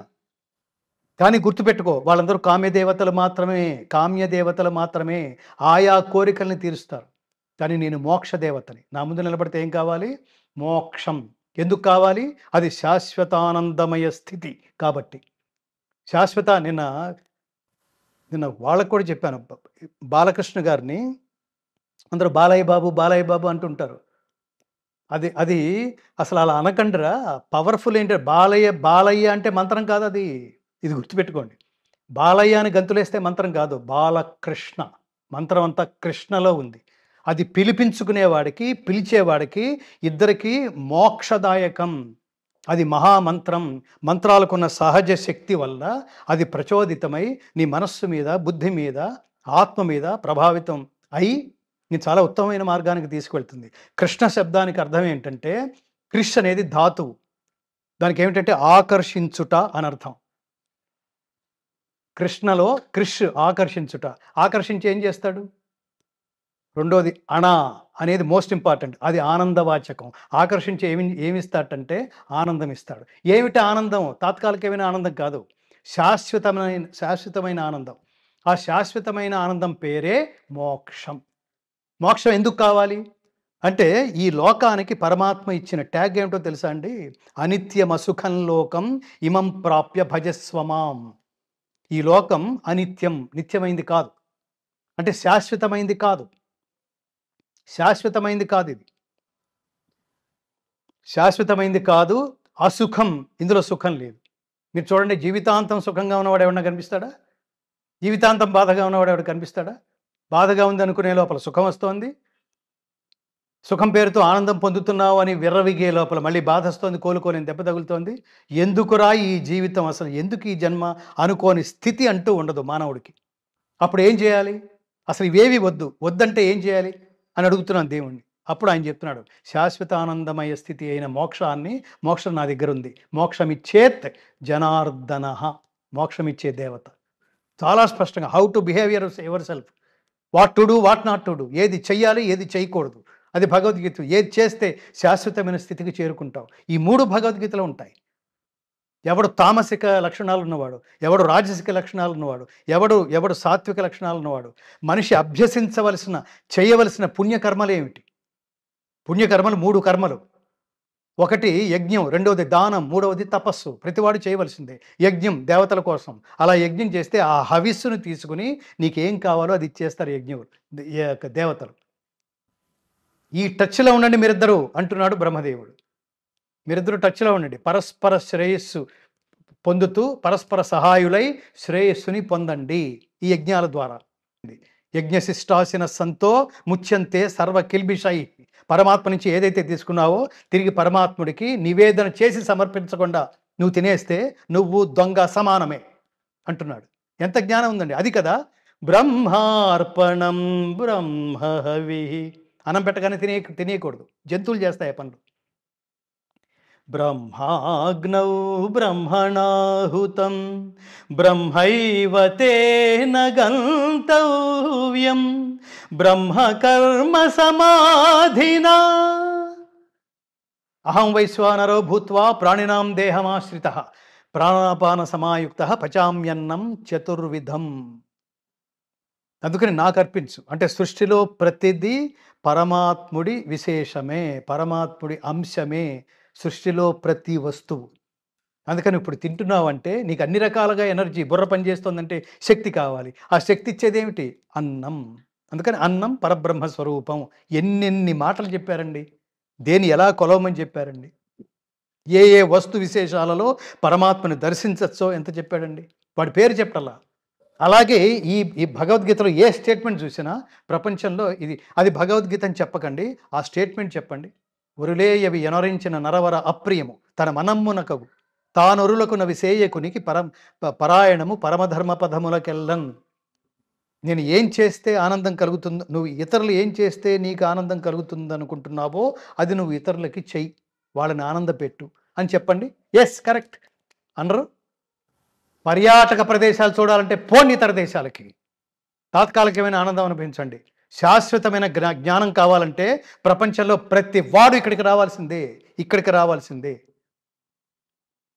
టైటానిక్ హీరో, టైటానిక్ హీరోయిన్ వాళ్ళందరూ ఇక్కడికి వచ్చారు. దేనికి? కుంభమేళాలో పార్టిసిపేట్ చేయడానికి, స్నానాలు ఆచరించి వెళ్ళటానికి. యాపిల్ ఫౌండర్ ఇక్కడికి వచ్చి వెళ్ళాడు. ఇటీవల ఆయన భార్య ఇక్కడికి వచ్చి వెళ్ళింది. ఎవరు రిక్వెస్ట్ చేయలా, ఎవడు పబ్లిసిటీ చేయలా. అసలు ఎంత గొప్ప సబ్జెక్ట్ అండి. కాబట్టి అందుకని నేను అఖండ దగ్గరికి 20 ఏళ్ల తర్వాత ఒక సినిమాలో మళ్ళీ మీ గాత్రం వినబోతున్నాము అంటే ఆ 2 శ్లోకాలు ఏంటి ఒక్కసారి వినిపిస్తారా? ఇవే శ్లోకాలండి. యదా యదా హి ధర్మస్య గ్లానిర్భవతి భారత అభ్యుత్థానమధర్మస్య తదాత్మానం సృజామ్యహం పరిత్రాణాయ సాధూనాం. పరమాత్ముడి అవతార పరమార్థం. పరమాత్ముడు అసలు ఎందుకు అవతరిస్తాడు అని ఎవడన్నా అడిగితే దానికి ఈ 2వ శ్లోకం. దుష్ట శిక్షణ, శిష్ట రక్షణ, ధర్మ సంరక్షణ. దీనికోసం అవతరిస్తాట. ఎలా అంటే నేను అక్కడ అన్వయించాను. ఒక్క థాట్ దైవం గురించో ధర్మం గురించో దాన్ని ప్రచారం చేయాలనే థాట్ వచ్చిందంటే అది నీది కాదు, దైవ సంకల్పం. నిన్ను ఎంచుకున్నాడని అర్థం. అలా ఎంచుకున్నవాడే బోయపాటి శ్రీను, అలా ఎంచుకున్నవాడే ఇగో తమన్ రీరికార్డింగ్, అలా ఎంచుకున్నవాడే నందమూరి బాలకృష్ణ. ఆయన్ని ఎందుకు ఎంచుకున్నాడంటే నేను నిన్న స్టేజ్ మీద చెప్పింది కూడా, మా నాన్నగారు బాలకృష్ణ గారు ఫ్యాను. భలే చెప్పావు నాన్న అన్న. ఎందుకన్నానంటే అంతకుముందు నాన్న నువ్వు బాలకృష్ణ ఫ్యాన్ ఎలా అయ్యావు, ఎన్టీ రామారావు ఫ్యాన్ అన్నావు, బాలకృష్ణకి ఎలా షిఫ్ట్ అయ్యావు ఆయనకి అంటే ఆయన ఒక మాట అన్నాడు, ఒరే అది మామూలు గొంతు కదరా, అతని గొంతులో మాత్రమే ఆ ఫీలింగ్ కలుగుతుంది. ఇంకా ఎవరు ఆ డైలాగ్స్ ముఖ్యంగా డైలాగ్స్ అతని జనరేషన్లో ఎవరు చెప్పినా ఆ శరీరాల మీద పండదురా. ఫ్లూటు జింక ముందు ఊదు, సింహం ముందు కాదు. చూడు, ఒకవైపే చూడు, రెండో వైపు చూడకు. ఏమంటారు, మాడిపోతావు, ఏదో మసి అయిపోతావు. ఇవి క్యాజువల్ డైలాగ్ లాగా ఉండొచ్చు. మీకు వాటి విలువ ఎప్పుడు తెలుస్తుందంటే, ఆ నటుడి విలువ, ఆ గాత్రం విలువ, ఆ డైలాగ్ విలువ ఎప్పుడు తెలుస్తుందంటే ఇదే డైలాగ్ని ఇంకొక నటుడు అన్నప్పుడు తెలుస్తుంది. వీడేమిట్రా ఇలా చెప్పాడు, ఇతనేంట్రా అంతలా చెప్పాడు. ఆ రహస్యం తెలిసినవాడు బోయపాటి శ్రీను. నేనేదో అతనేదో సినిమాలో పాడించాడని, నేను ఆల్రెడీ పాడినవి ఇవి. ఆల్రెడీ నేను ఈ మార్గంలో ఉన్నవాడిని. నాకేది ఇప్పుడు సినిమాలో పాటలు అవసరం లేదు. ఆ ఫీల్డ్ నేను వదిలేసో, ఆ వాతావరణాన్ని వదిలేసో 2006 అప్పుడు వదిలేసేవాడిని. ఇప్పుడు పిలిచాడు, నేను గంతులేసే స్థితిలో లేను. అతని సినిమా చూశాను, సరైనోడు, అట్లాంటి కొన్ని సినిమాలు ఏవో చూశాను. చాలా పవర్ఫుల్. ఆ సినిమాలో ఆదికి అతని పేరేంటి, ఆది పినిశెట్టి. అతను ఏం ప్రొజెక్ట్ చేశాడండి ఆ సినిమాలో అతన్ని. రెండవది ఆ సినిమాలో అల్లు అర్జున్ అసలు అంటే పవర్ఫుల్గా పిక్చరైజ్ చేయటం అన్నది. వీడితో మాట్లాడదాం వేసేయండి అంటున్నాడు అతను ఒక డైలాగు. వీడితో అయినా వీడితో ఇంత డిస్కషన్ ఏంటో వేసేయండి అని చెప్పి కాల్చి పాడేసాడు అతన్ని.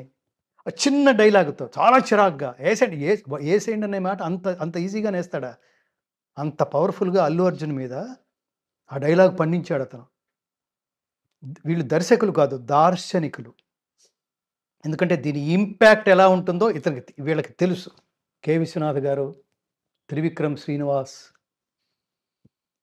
ఈ డైలాగ్ పడితే ఎలా ఉంటుందో కళ్ళు మూసుకుని ఆడియన్స్ మధ్యలో కూర్చుని, సినిమా రిలీజ్ అయిపోయిన తర్వాత ఆడియన్స్ మధ్యలో కూర్చుని వాళ్ళు ఇప్పుడే దర్శించగలరు. సో అట్లా ఆయన ఫ్లూటు జంక ముందు ఊదు సింహం ముందు కాదు అని అనగలరా? ఇది కాక జయంతితే సుకృతినో రససిద్ధా కవీశ్వరా నాస్తి తేషాం యశఃకాయే జరా మరణజం భయం. శ్లోకం చెప్పగలడు అతను. వాగర్ధ విభసంపృక్తౌ వాగర్ధ ప్రతిపత్తయే జగతః పితరౌ వందే పార్వతీ పరమేశ్వరవు. మహాప్రాణాలు, ఒత్తులు, ఇవన్నీ అతనికి ఏదో పూర్వజన్మ సుకృతం. బాలకృష్ణ గారికి ఏదో పూర్వజన్మ, అది మామూలుగా లభించదు. నేను జర్నలిస్ట్గా ఉన్న కాలంలో రోజు ఇంటర్వ్యూ కోసం వెళ్తే, రేపు పొద్దున 8 గంటలకి గంగాధర్ గారు మనం కలుసుకో 8 గంటలకి అన్నాడు. 8 గంటలకు వెళ్ళి తలుపు కొడితే రండి అంటున్నాడు ఆయన. అనగానే తలుపు తోశాను. అది మనిషి కనపడ్డు, లోపలంతా పొగంది, చుట్టూతా పొగంది, ఆయన కనపట్టలేదు. ఒక సాంబ్రాణి పొగలో అతను ఒక తపస్సులో ఉన్నాడు అతను. నేను ఎప్పుడైతే తలుపు తోశానో ఆ చప్పుడు విని ఫ్యాన్ వేశాడు. ఆ పొగ విచ్ఛిన్నమై సినిమాలో ఎలివేషన్ అలా కనపడ్డాడు. అది ఎర్లీగా లేవటం, ఆ దైవదత్తమైన ఏమంటారు, ఆ తపస్సో, పూజో, నిష్టో, ముహూర్తమో, శబ్దమో, తెలివి యొకంత లేనియడ తృప్తుడనై కరిభంగి సర్వమున్ తెలిసి తినంచు గర్వితమతిని విహరించితి తొల్లి. ఇప్పుడు ఉజ్వలమతులైన పండితుల సన్నిధి నించుక బోధశాలినై తెలియని వాడనై మెలంగితి గతమయ్య నితాంత గర్వమున్ అని చెప్తున్నాడు అతను. అంటే శ్లోకం చెప్పగలడు. ఇది భారతీయ వాంగ్మయం. ఒక వ్యక్తి నాల్క పైన శ్లోకం కానీ, పద్యం కానీ, వాంగ్మయం కానీ తాండవిస్తోందంటే అది ఖచ్చితంగా దైవాంశ సంభూతుడైతే తప్ప సాధ్యం కాదు. మేము ఎన్టీఆర్ నుంచి నేర్చుకున్నామండి భాషా సౌందర్యం, ఘంటసాల గారి నుంచి. సుధా సముద్రాంత హృద్యన్మణి ద్వీప సమరూఢ బిల్వాటవీ మధ్య కల్పద్రుమా కల్ప కాదంబ కాంతారవాస ప్రియే కృత్తివాస ప్రియే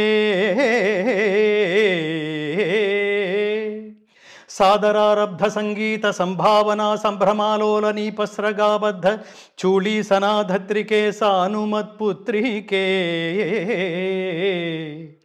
శేఖరీభూత సీతాంశురేఖా మయూఖావళీనద్ధ సుస్నిగ్ధ నీలాలక శ్రేణి శృంగారితే లోక సంభావితే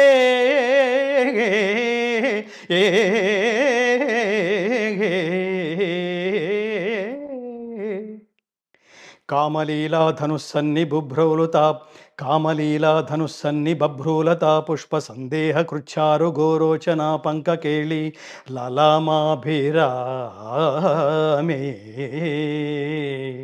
సురామే రమే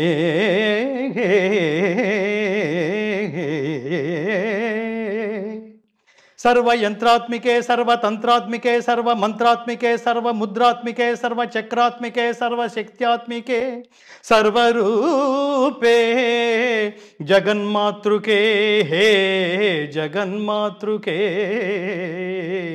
పాహి మాం పాహి మాం పాహి పాహి. అది ఆ వాంగ్మయంలోకి వెళ్ళినప్పుడు ఇంకోటి ఏంటి, బాలకృష్ణ గారికి నాకు రిలేషన్లో ఘంటసాల గారి ఈ పర్టికులర్ ఆ రోజుల్లో అడుగుతుండేవాడు, ఈ క్యాసెట్స్ ఎక్కడ దొరుకుతాయి గంగాధర్ గారు అని అడుగుతుండేవాడు. అతనికి నేను ఇవి నేను నేను చాలా మందిలో చూడలేదు. నేను గొప్ప సాహిత్యం వింటూ ఏమి రాశాడండి, ఏమి పాడాడండి, ఏమి మ్యూజిక్ అండి, అది నేను ఎప్పుడు వినలేదండి. అది ఇతనిలో పుష్కలంగా ఉంది. ఆ భాషా ఇవన్నీ ఏంటంటే గీత చెప్తుంది, త్రివిధా భవతి శ్రద్ధ దేహినాం సా స్వభావజ అని. ఈ జీవులకు గల ఈ శ్రద్ధ, ఈ సంస్కారము పూర్వజన్మ వాసనా బలము వలన మాత్రమే లభ్యము. అదేదో సుకృతం ఉంటే తప్ప వీళ్ళ దగ్గరికి అవి రావు. ప్రకృతి పరమాత్మ ఎంచుకుంటాడు ఈ క్యారెక్టర్స్ చేయడానికి. నాగేశ్వరరావు గారు భక్తి క్యారెక్టర్స్ ఎంచుకున్నాడు, రామారావు గారు మొత్తం దేవుళ్ళ క్యారెక్టర్ ఎంచుకున్నాడు. ఇది రియలైజ్ అవ్వాలి, ఇది నాది కాదు, ఏది నాది కాదు. ఇవాళ నేను ప్లాన్ చేసుకుంటే రాలేదు మీరు, ఇవాళ నాకు వేరే ప్లానింగ్ ఏదో ఉంది, అది కాదయ్యా మోస్ట్ ఇంపార్టెంట్ ఇది అని దైవం సెలెక్ట్ చేశాడు అనమాట. అందుకని అది కట్ చేసి అది చాలా మోస్ట్ ఇంపార్టెంట్ అనుకుంటున్నా, మన చేతిలో లేదు అది. So God gives you what you deserve. దేనికి రే నాన్న అటు కాదురా ఇటు అంటే, అటు ఏదైతే మానేసామో చాలామంది రియలైజ్ అవ్వాల్సింది. ఏదైతే అనుకుంటే ఆ పని కాలేదో డిసప్పాయింట్ అవ్వకండి. అది కాదు, ఇంకోటి ఏదో మంచిదేదో రాసి పెట్టాడు పక్కన, అది రియలైజ్ అవ్వు. ఇది వద్దురా నీకు అని దేవుడు అంటున్నాడు అన్నమాట. ఐడెంటిఫై చేయాలి. అట్లా మనం గతంలో చాలా డిప్రెస్ అయిపోయిన సంఘటనలు ఏవో, అది పోయిందని ఎప్పుడు గుర్తు చేసుకుంటూ ఉంటాం. అది పోవడం నీ మంచికే, ఇంకోటి ఏదో బెటర్ తెచ్చాడనమాట. నేను పాతకాలంలో అనుకుంటుండేవాడిని, నేను సినిమాల్లో దాదాపుగా 125 సినిమాలు పైగా పాడాను కవిత గారు, తెలుగు అండ్ కన్నడ. నాకు అసలు పర్టికులర్గా ఈ జనాలందరూ దీని వెనకాల పడేంత హిట్ నాకు రాలేదు. నేను ఎప్పుడు ఫీల్ అవుతుండేవాడిని. సినిమా ఇండస్ట్రీలో నాకు హిట్ రాలేదే. నాగేశ్వరరావు గారు అనేవారు, ఇంకా ఇతర ముఖ్యంగా ఇంత గొప్ప గొంతు పెట్టుకుని ఇతనికి ఎందుకు నీ సినిమాల్లో ఇతను ఎందుకు రాణించట్లేదు, ఎందుకు హిట్ లేదు అంటే అప్పుడెందుకు తెలుస్తుంది నీ జవాబు. అప్పుడు వేస్తే వెంటనే జవాబు వచ్చేస్తుందా? ప్రశ్న వేశావు, ఆగు, స్లో, ఆగక్కడ అంటున్నాడు అనమాట. ఇది కాలం నిర్ణయిస్తుంది, పరమాత్మ నిర్ణయిస్తాడు. వదిలిపెట్టేసే వాడికి. సర్వధర్మాన్ పరిత్యజ్య మాం ఏకం శరణం వ్రజ అహంత్వా సర్వపాపేభ్య మోక్షయిష్యామి మా శుచః. సర్వకర్మల ఫలితాన్ని నాకు వదిలిపెట్టు, నేను చూసుకుంటా. అది అప్పుడు తెలియక నేను చాలా ఫీల్ ఒక సినిమాలో అయితే అసలు ఈ సినిమా సూపర్ హిట్, ఈ పాటకి నంది అవార్డు వస్తుంది అని చాలా ఆశలు పెట్టేసుకున్నా. ఆ పాట ఆ సినిమాలోంచి రికార్డ్ చేశారు. రకరకాల కారణాల వల్ల అనేక రాజకీయాలు, అక్కడ కూడా అనేక నిర్ణయాలు, ఆ మాట తప్పి ఆ పాట ఇంకొకరితో రికార్డ్ చేసేశారు. మాట తప్పి అతను ఫీల్ అవుతాడు, అవేమీ లేవు వాళ్ళకి. ఈ సెంటిమెంట్స్, ఈ కృతజ్ఞతలు, ఈ సంస్కారాలు సినిమా ఇండస్ట్రీలో అతి తక్కువ చూస్తాం. ఆన్ ది స్క్రీన్ వేరుగా ఉంటుంది, ఆఫ్ ది స్క్రీన్ బిహేవియర్ వేరుగా ఉంటుంది. సో అవేవో మ్యాచ్ కాక అందులో ఆ ఫీల్డ్లో ఏదో సంతృప్తి లేక ఇందులోకి వచ్చేసాం అనుకోండి.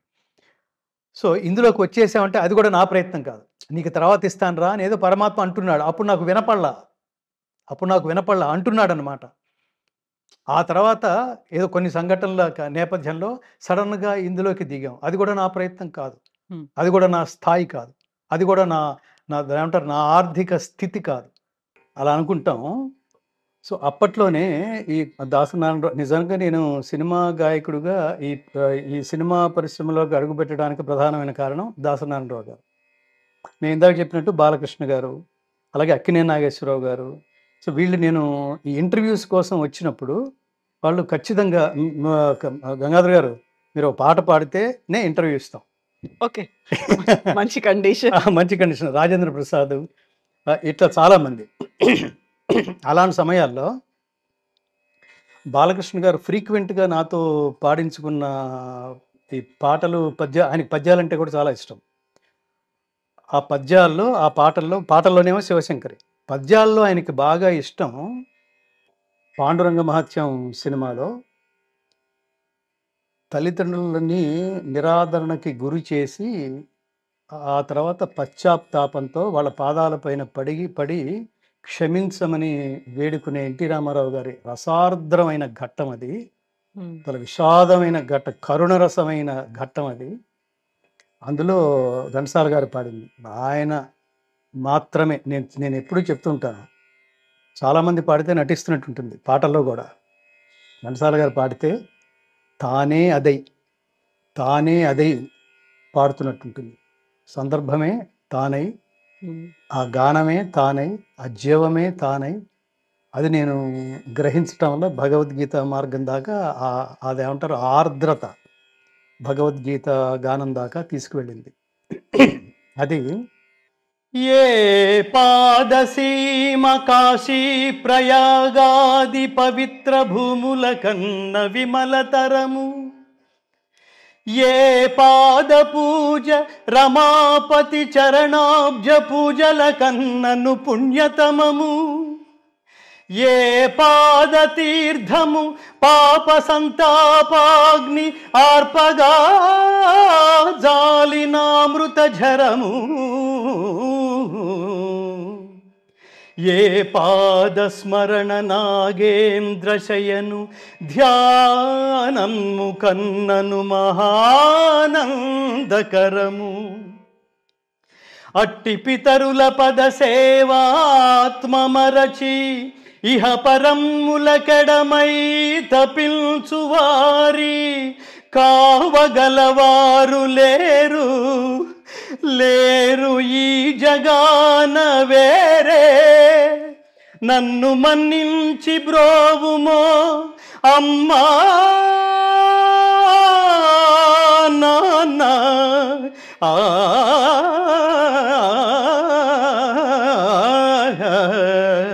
అమ్మా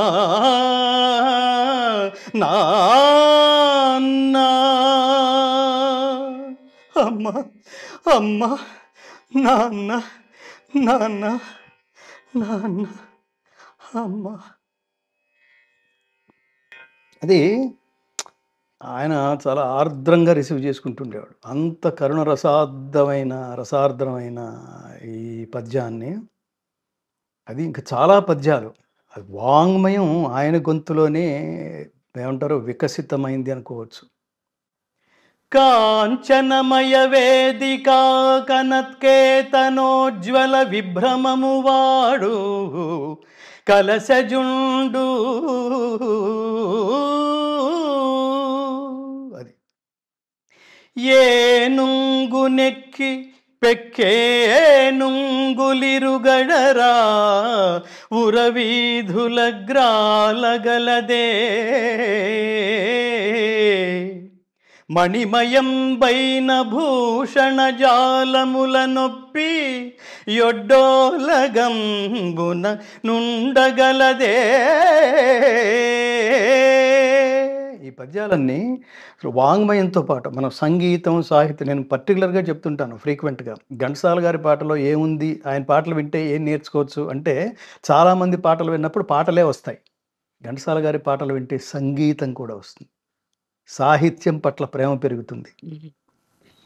ఈ ఆ ధృతాలు, అనుధృతాలు, మహాప్రాణాలు, అంత స్పష్టమైన స్వచ్ఛమైన అమృతతుల్యమైన తెలుగు భాష, ఈ భాషీయుడిగా పుట్టడం, ఈ దేశంలో పుట్టడం. జనని సంస్కృతంబు నెల్ల భాషలకును దేశ భాషలందు తెలుగు లెస్స.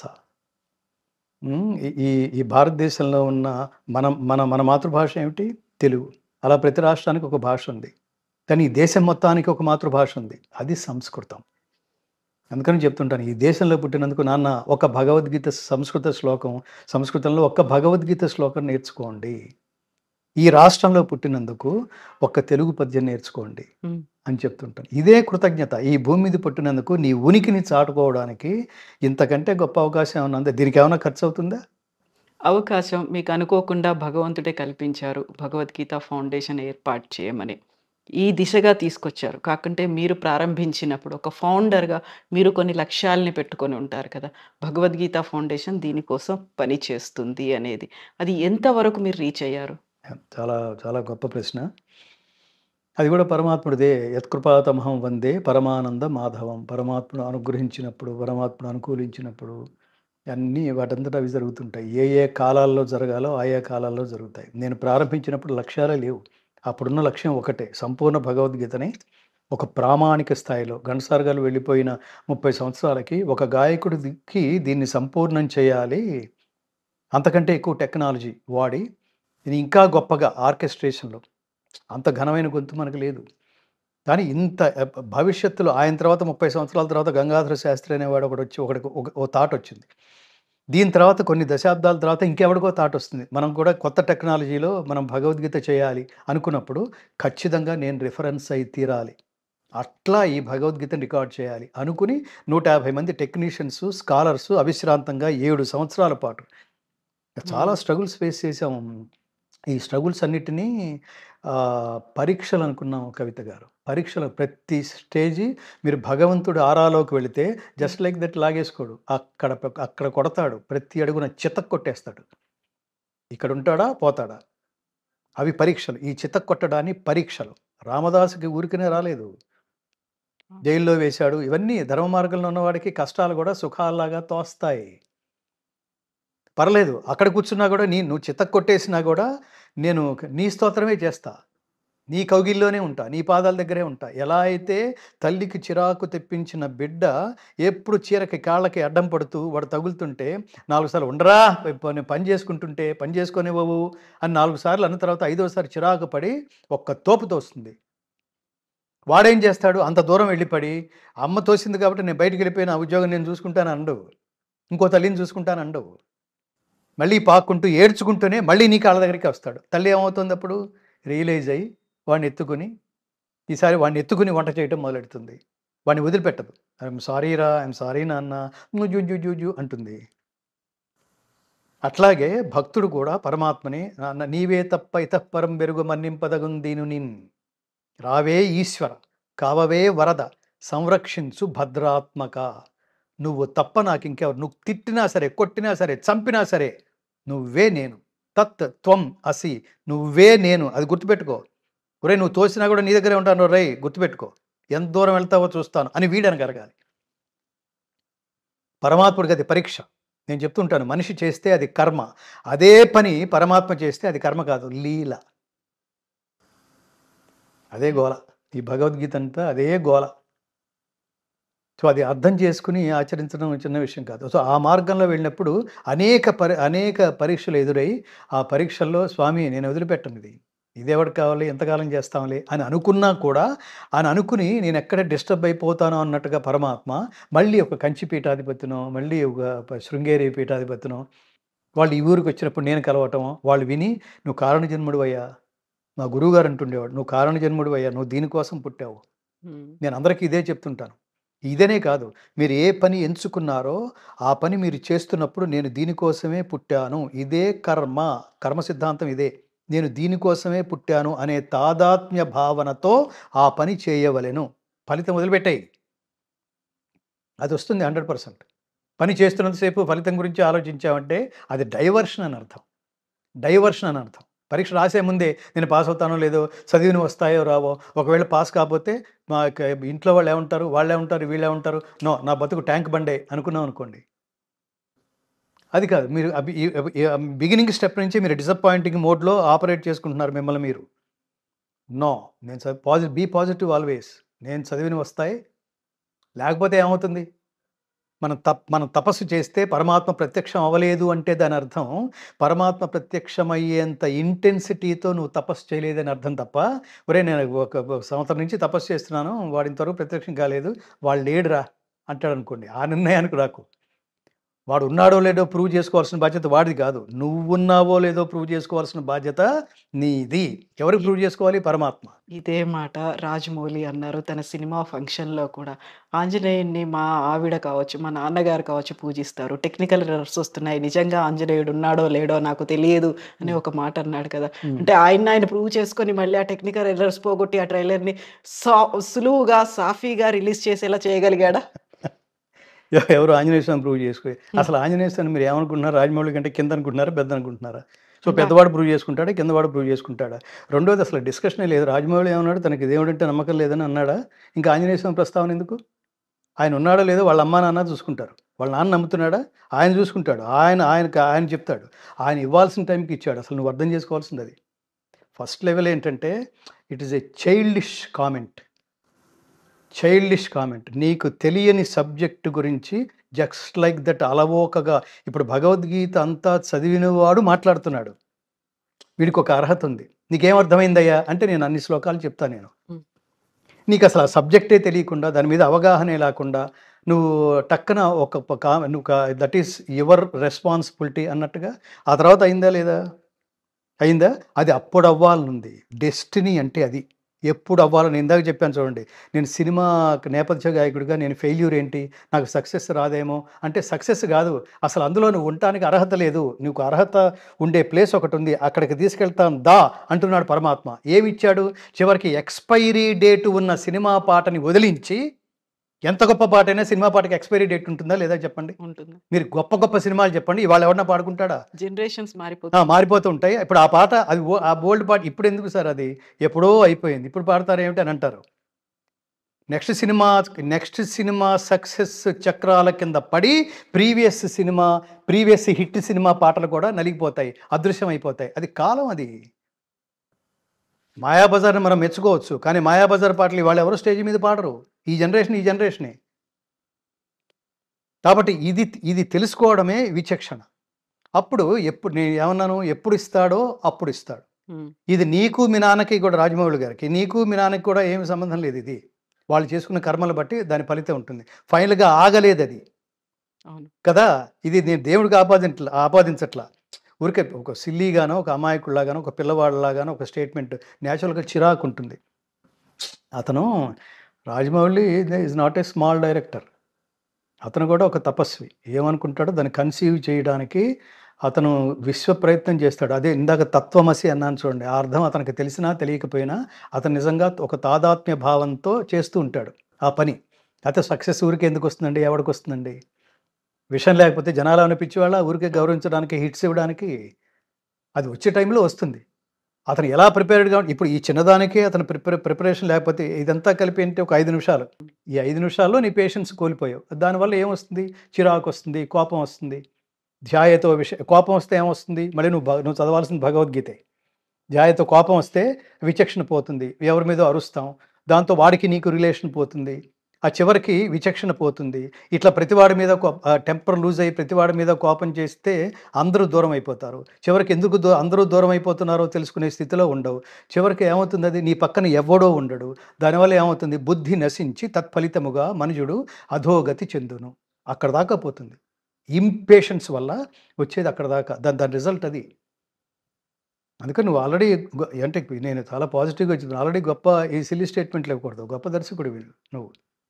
ఇంతమంది చూడండి దానివల్ల చాలామంది రియాక్ట్ అయిపోయి వీళ్ళలో మళ్ళీ చాలా రాజమౌళి అని ఒక మాట అంటే మనం కూడా ఫోకస్‌లోకి వస్తాం అనుకునేవాళ్ళు కొన్ని కామెంట్స్. ఎందుకది? రెండోది ఏంటంటే హి ఈస్ మోస్ట్ రెస్పాన్సిబుల్. అతను అన్‌డౌటెడ్‌లీ నేను చాలా ఇన్‌స్పైర్ అయ్యాను కూడా. ఒక దశలో మేము ఎప్పుడో కేరళ వెళ్ళాం. కేరళ వెళ్ళి ఊరికే నేను అందరినీ ఆటో డ్రైవర్‌ని టాక్సీ డ్రైవర్‌ని అడుగుతుంటాను. ఏంటి ఇక్కడ గవర్నమెంట్ ఎలా ఉంది? ఇక్కడ ప్రజల ఆలోచన విధానం ఎలా ఉంటుంది? ఇక్కడ ఏ సినిమాలు హిట్ అవుతున్నాయి? ప్రస్తుతం హిట్ సినిమా ఏమిటి? అంటే 'బాహుబలి' అన్నాడు వాడు కేరళలో. నేను కాని ప్లేసు. తండోపతండాలుగా వెళ్తున్నారంటే you are a small man. You are not a small man. అంత స్థాయి ఉన్నప్పుడు చాలా జాగ్రత్తగా అది టెంపర్ లూజ్ అవ్వటం అంటారు. అసహనం అంటాను చూడండి. అసహనంలో కూడా మళ్ళీ ట్రై చేద్దాం. ఇప్పుడు చేయవలసింది ట్రై గాని కామెంట్ కాదు. ఇప్పుడు అక్కడ ఏదో మనం అనుకుంది ఏదో జరగలేదు. అనుకుంది జరగడానికి ఏం చేయాలి? వెంటనే టీమ్‌ని అలర్ట్ చేయాలి. అంతేగాని మనం అలా తిట్టుకుంటూ కూర్చుంటే ఏం ఉపయోగం ఏముంది? ఇది.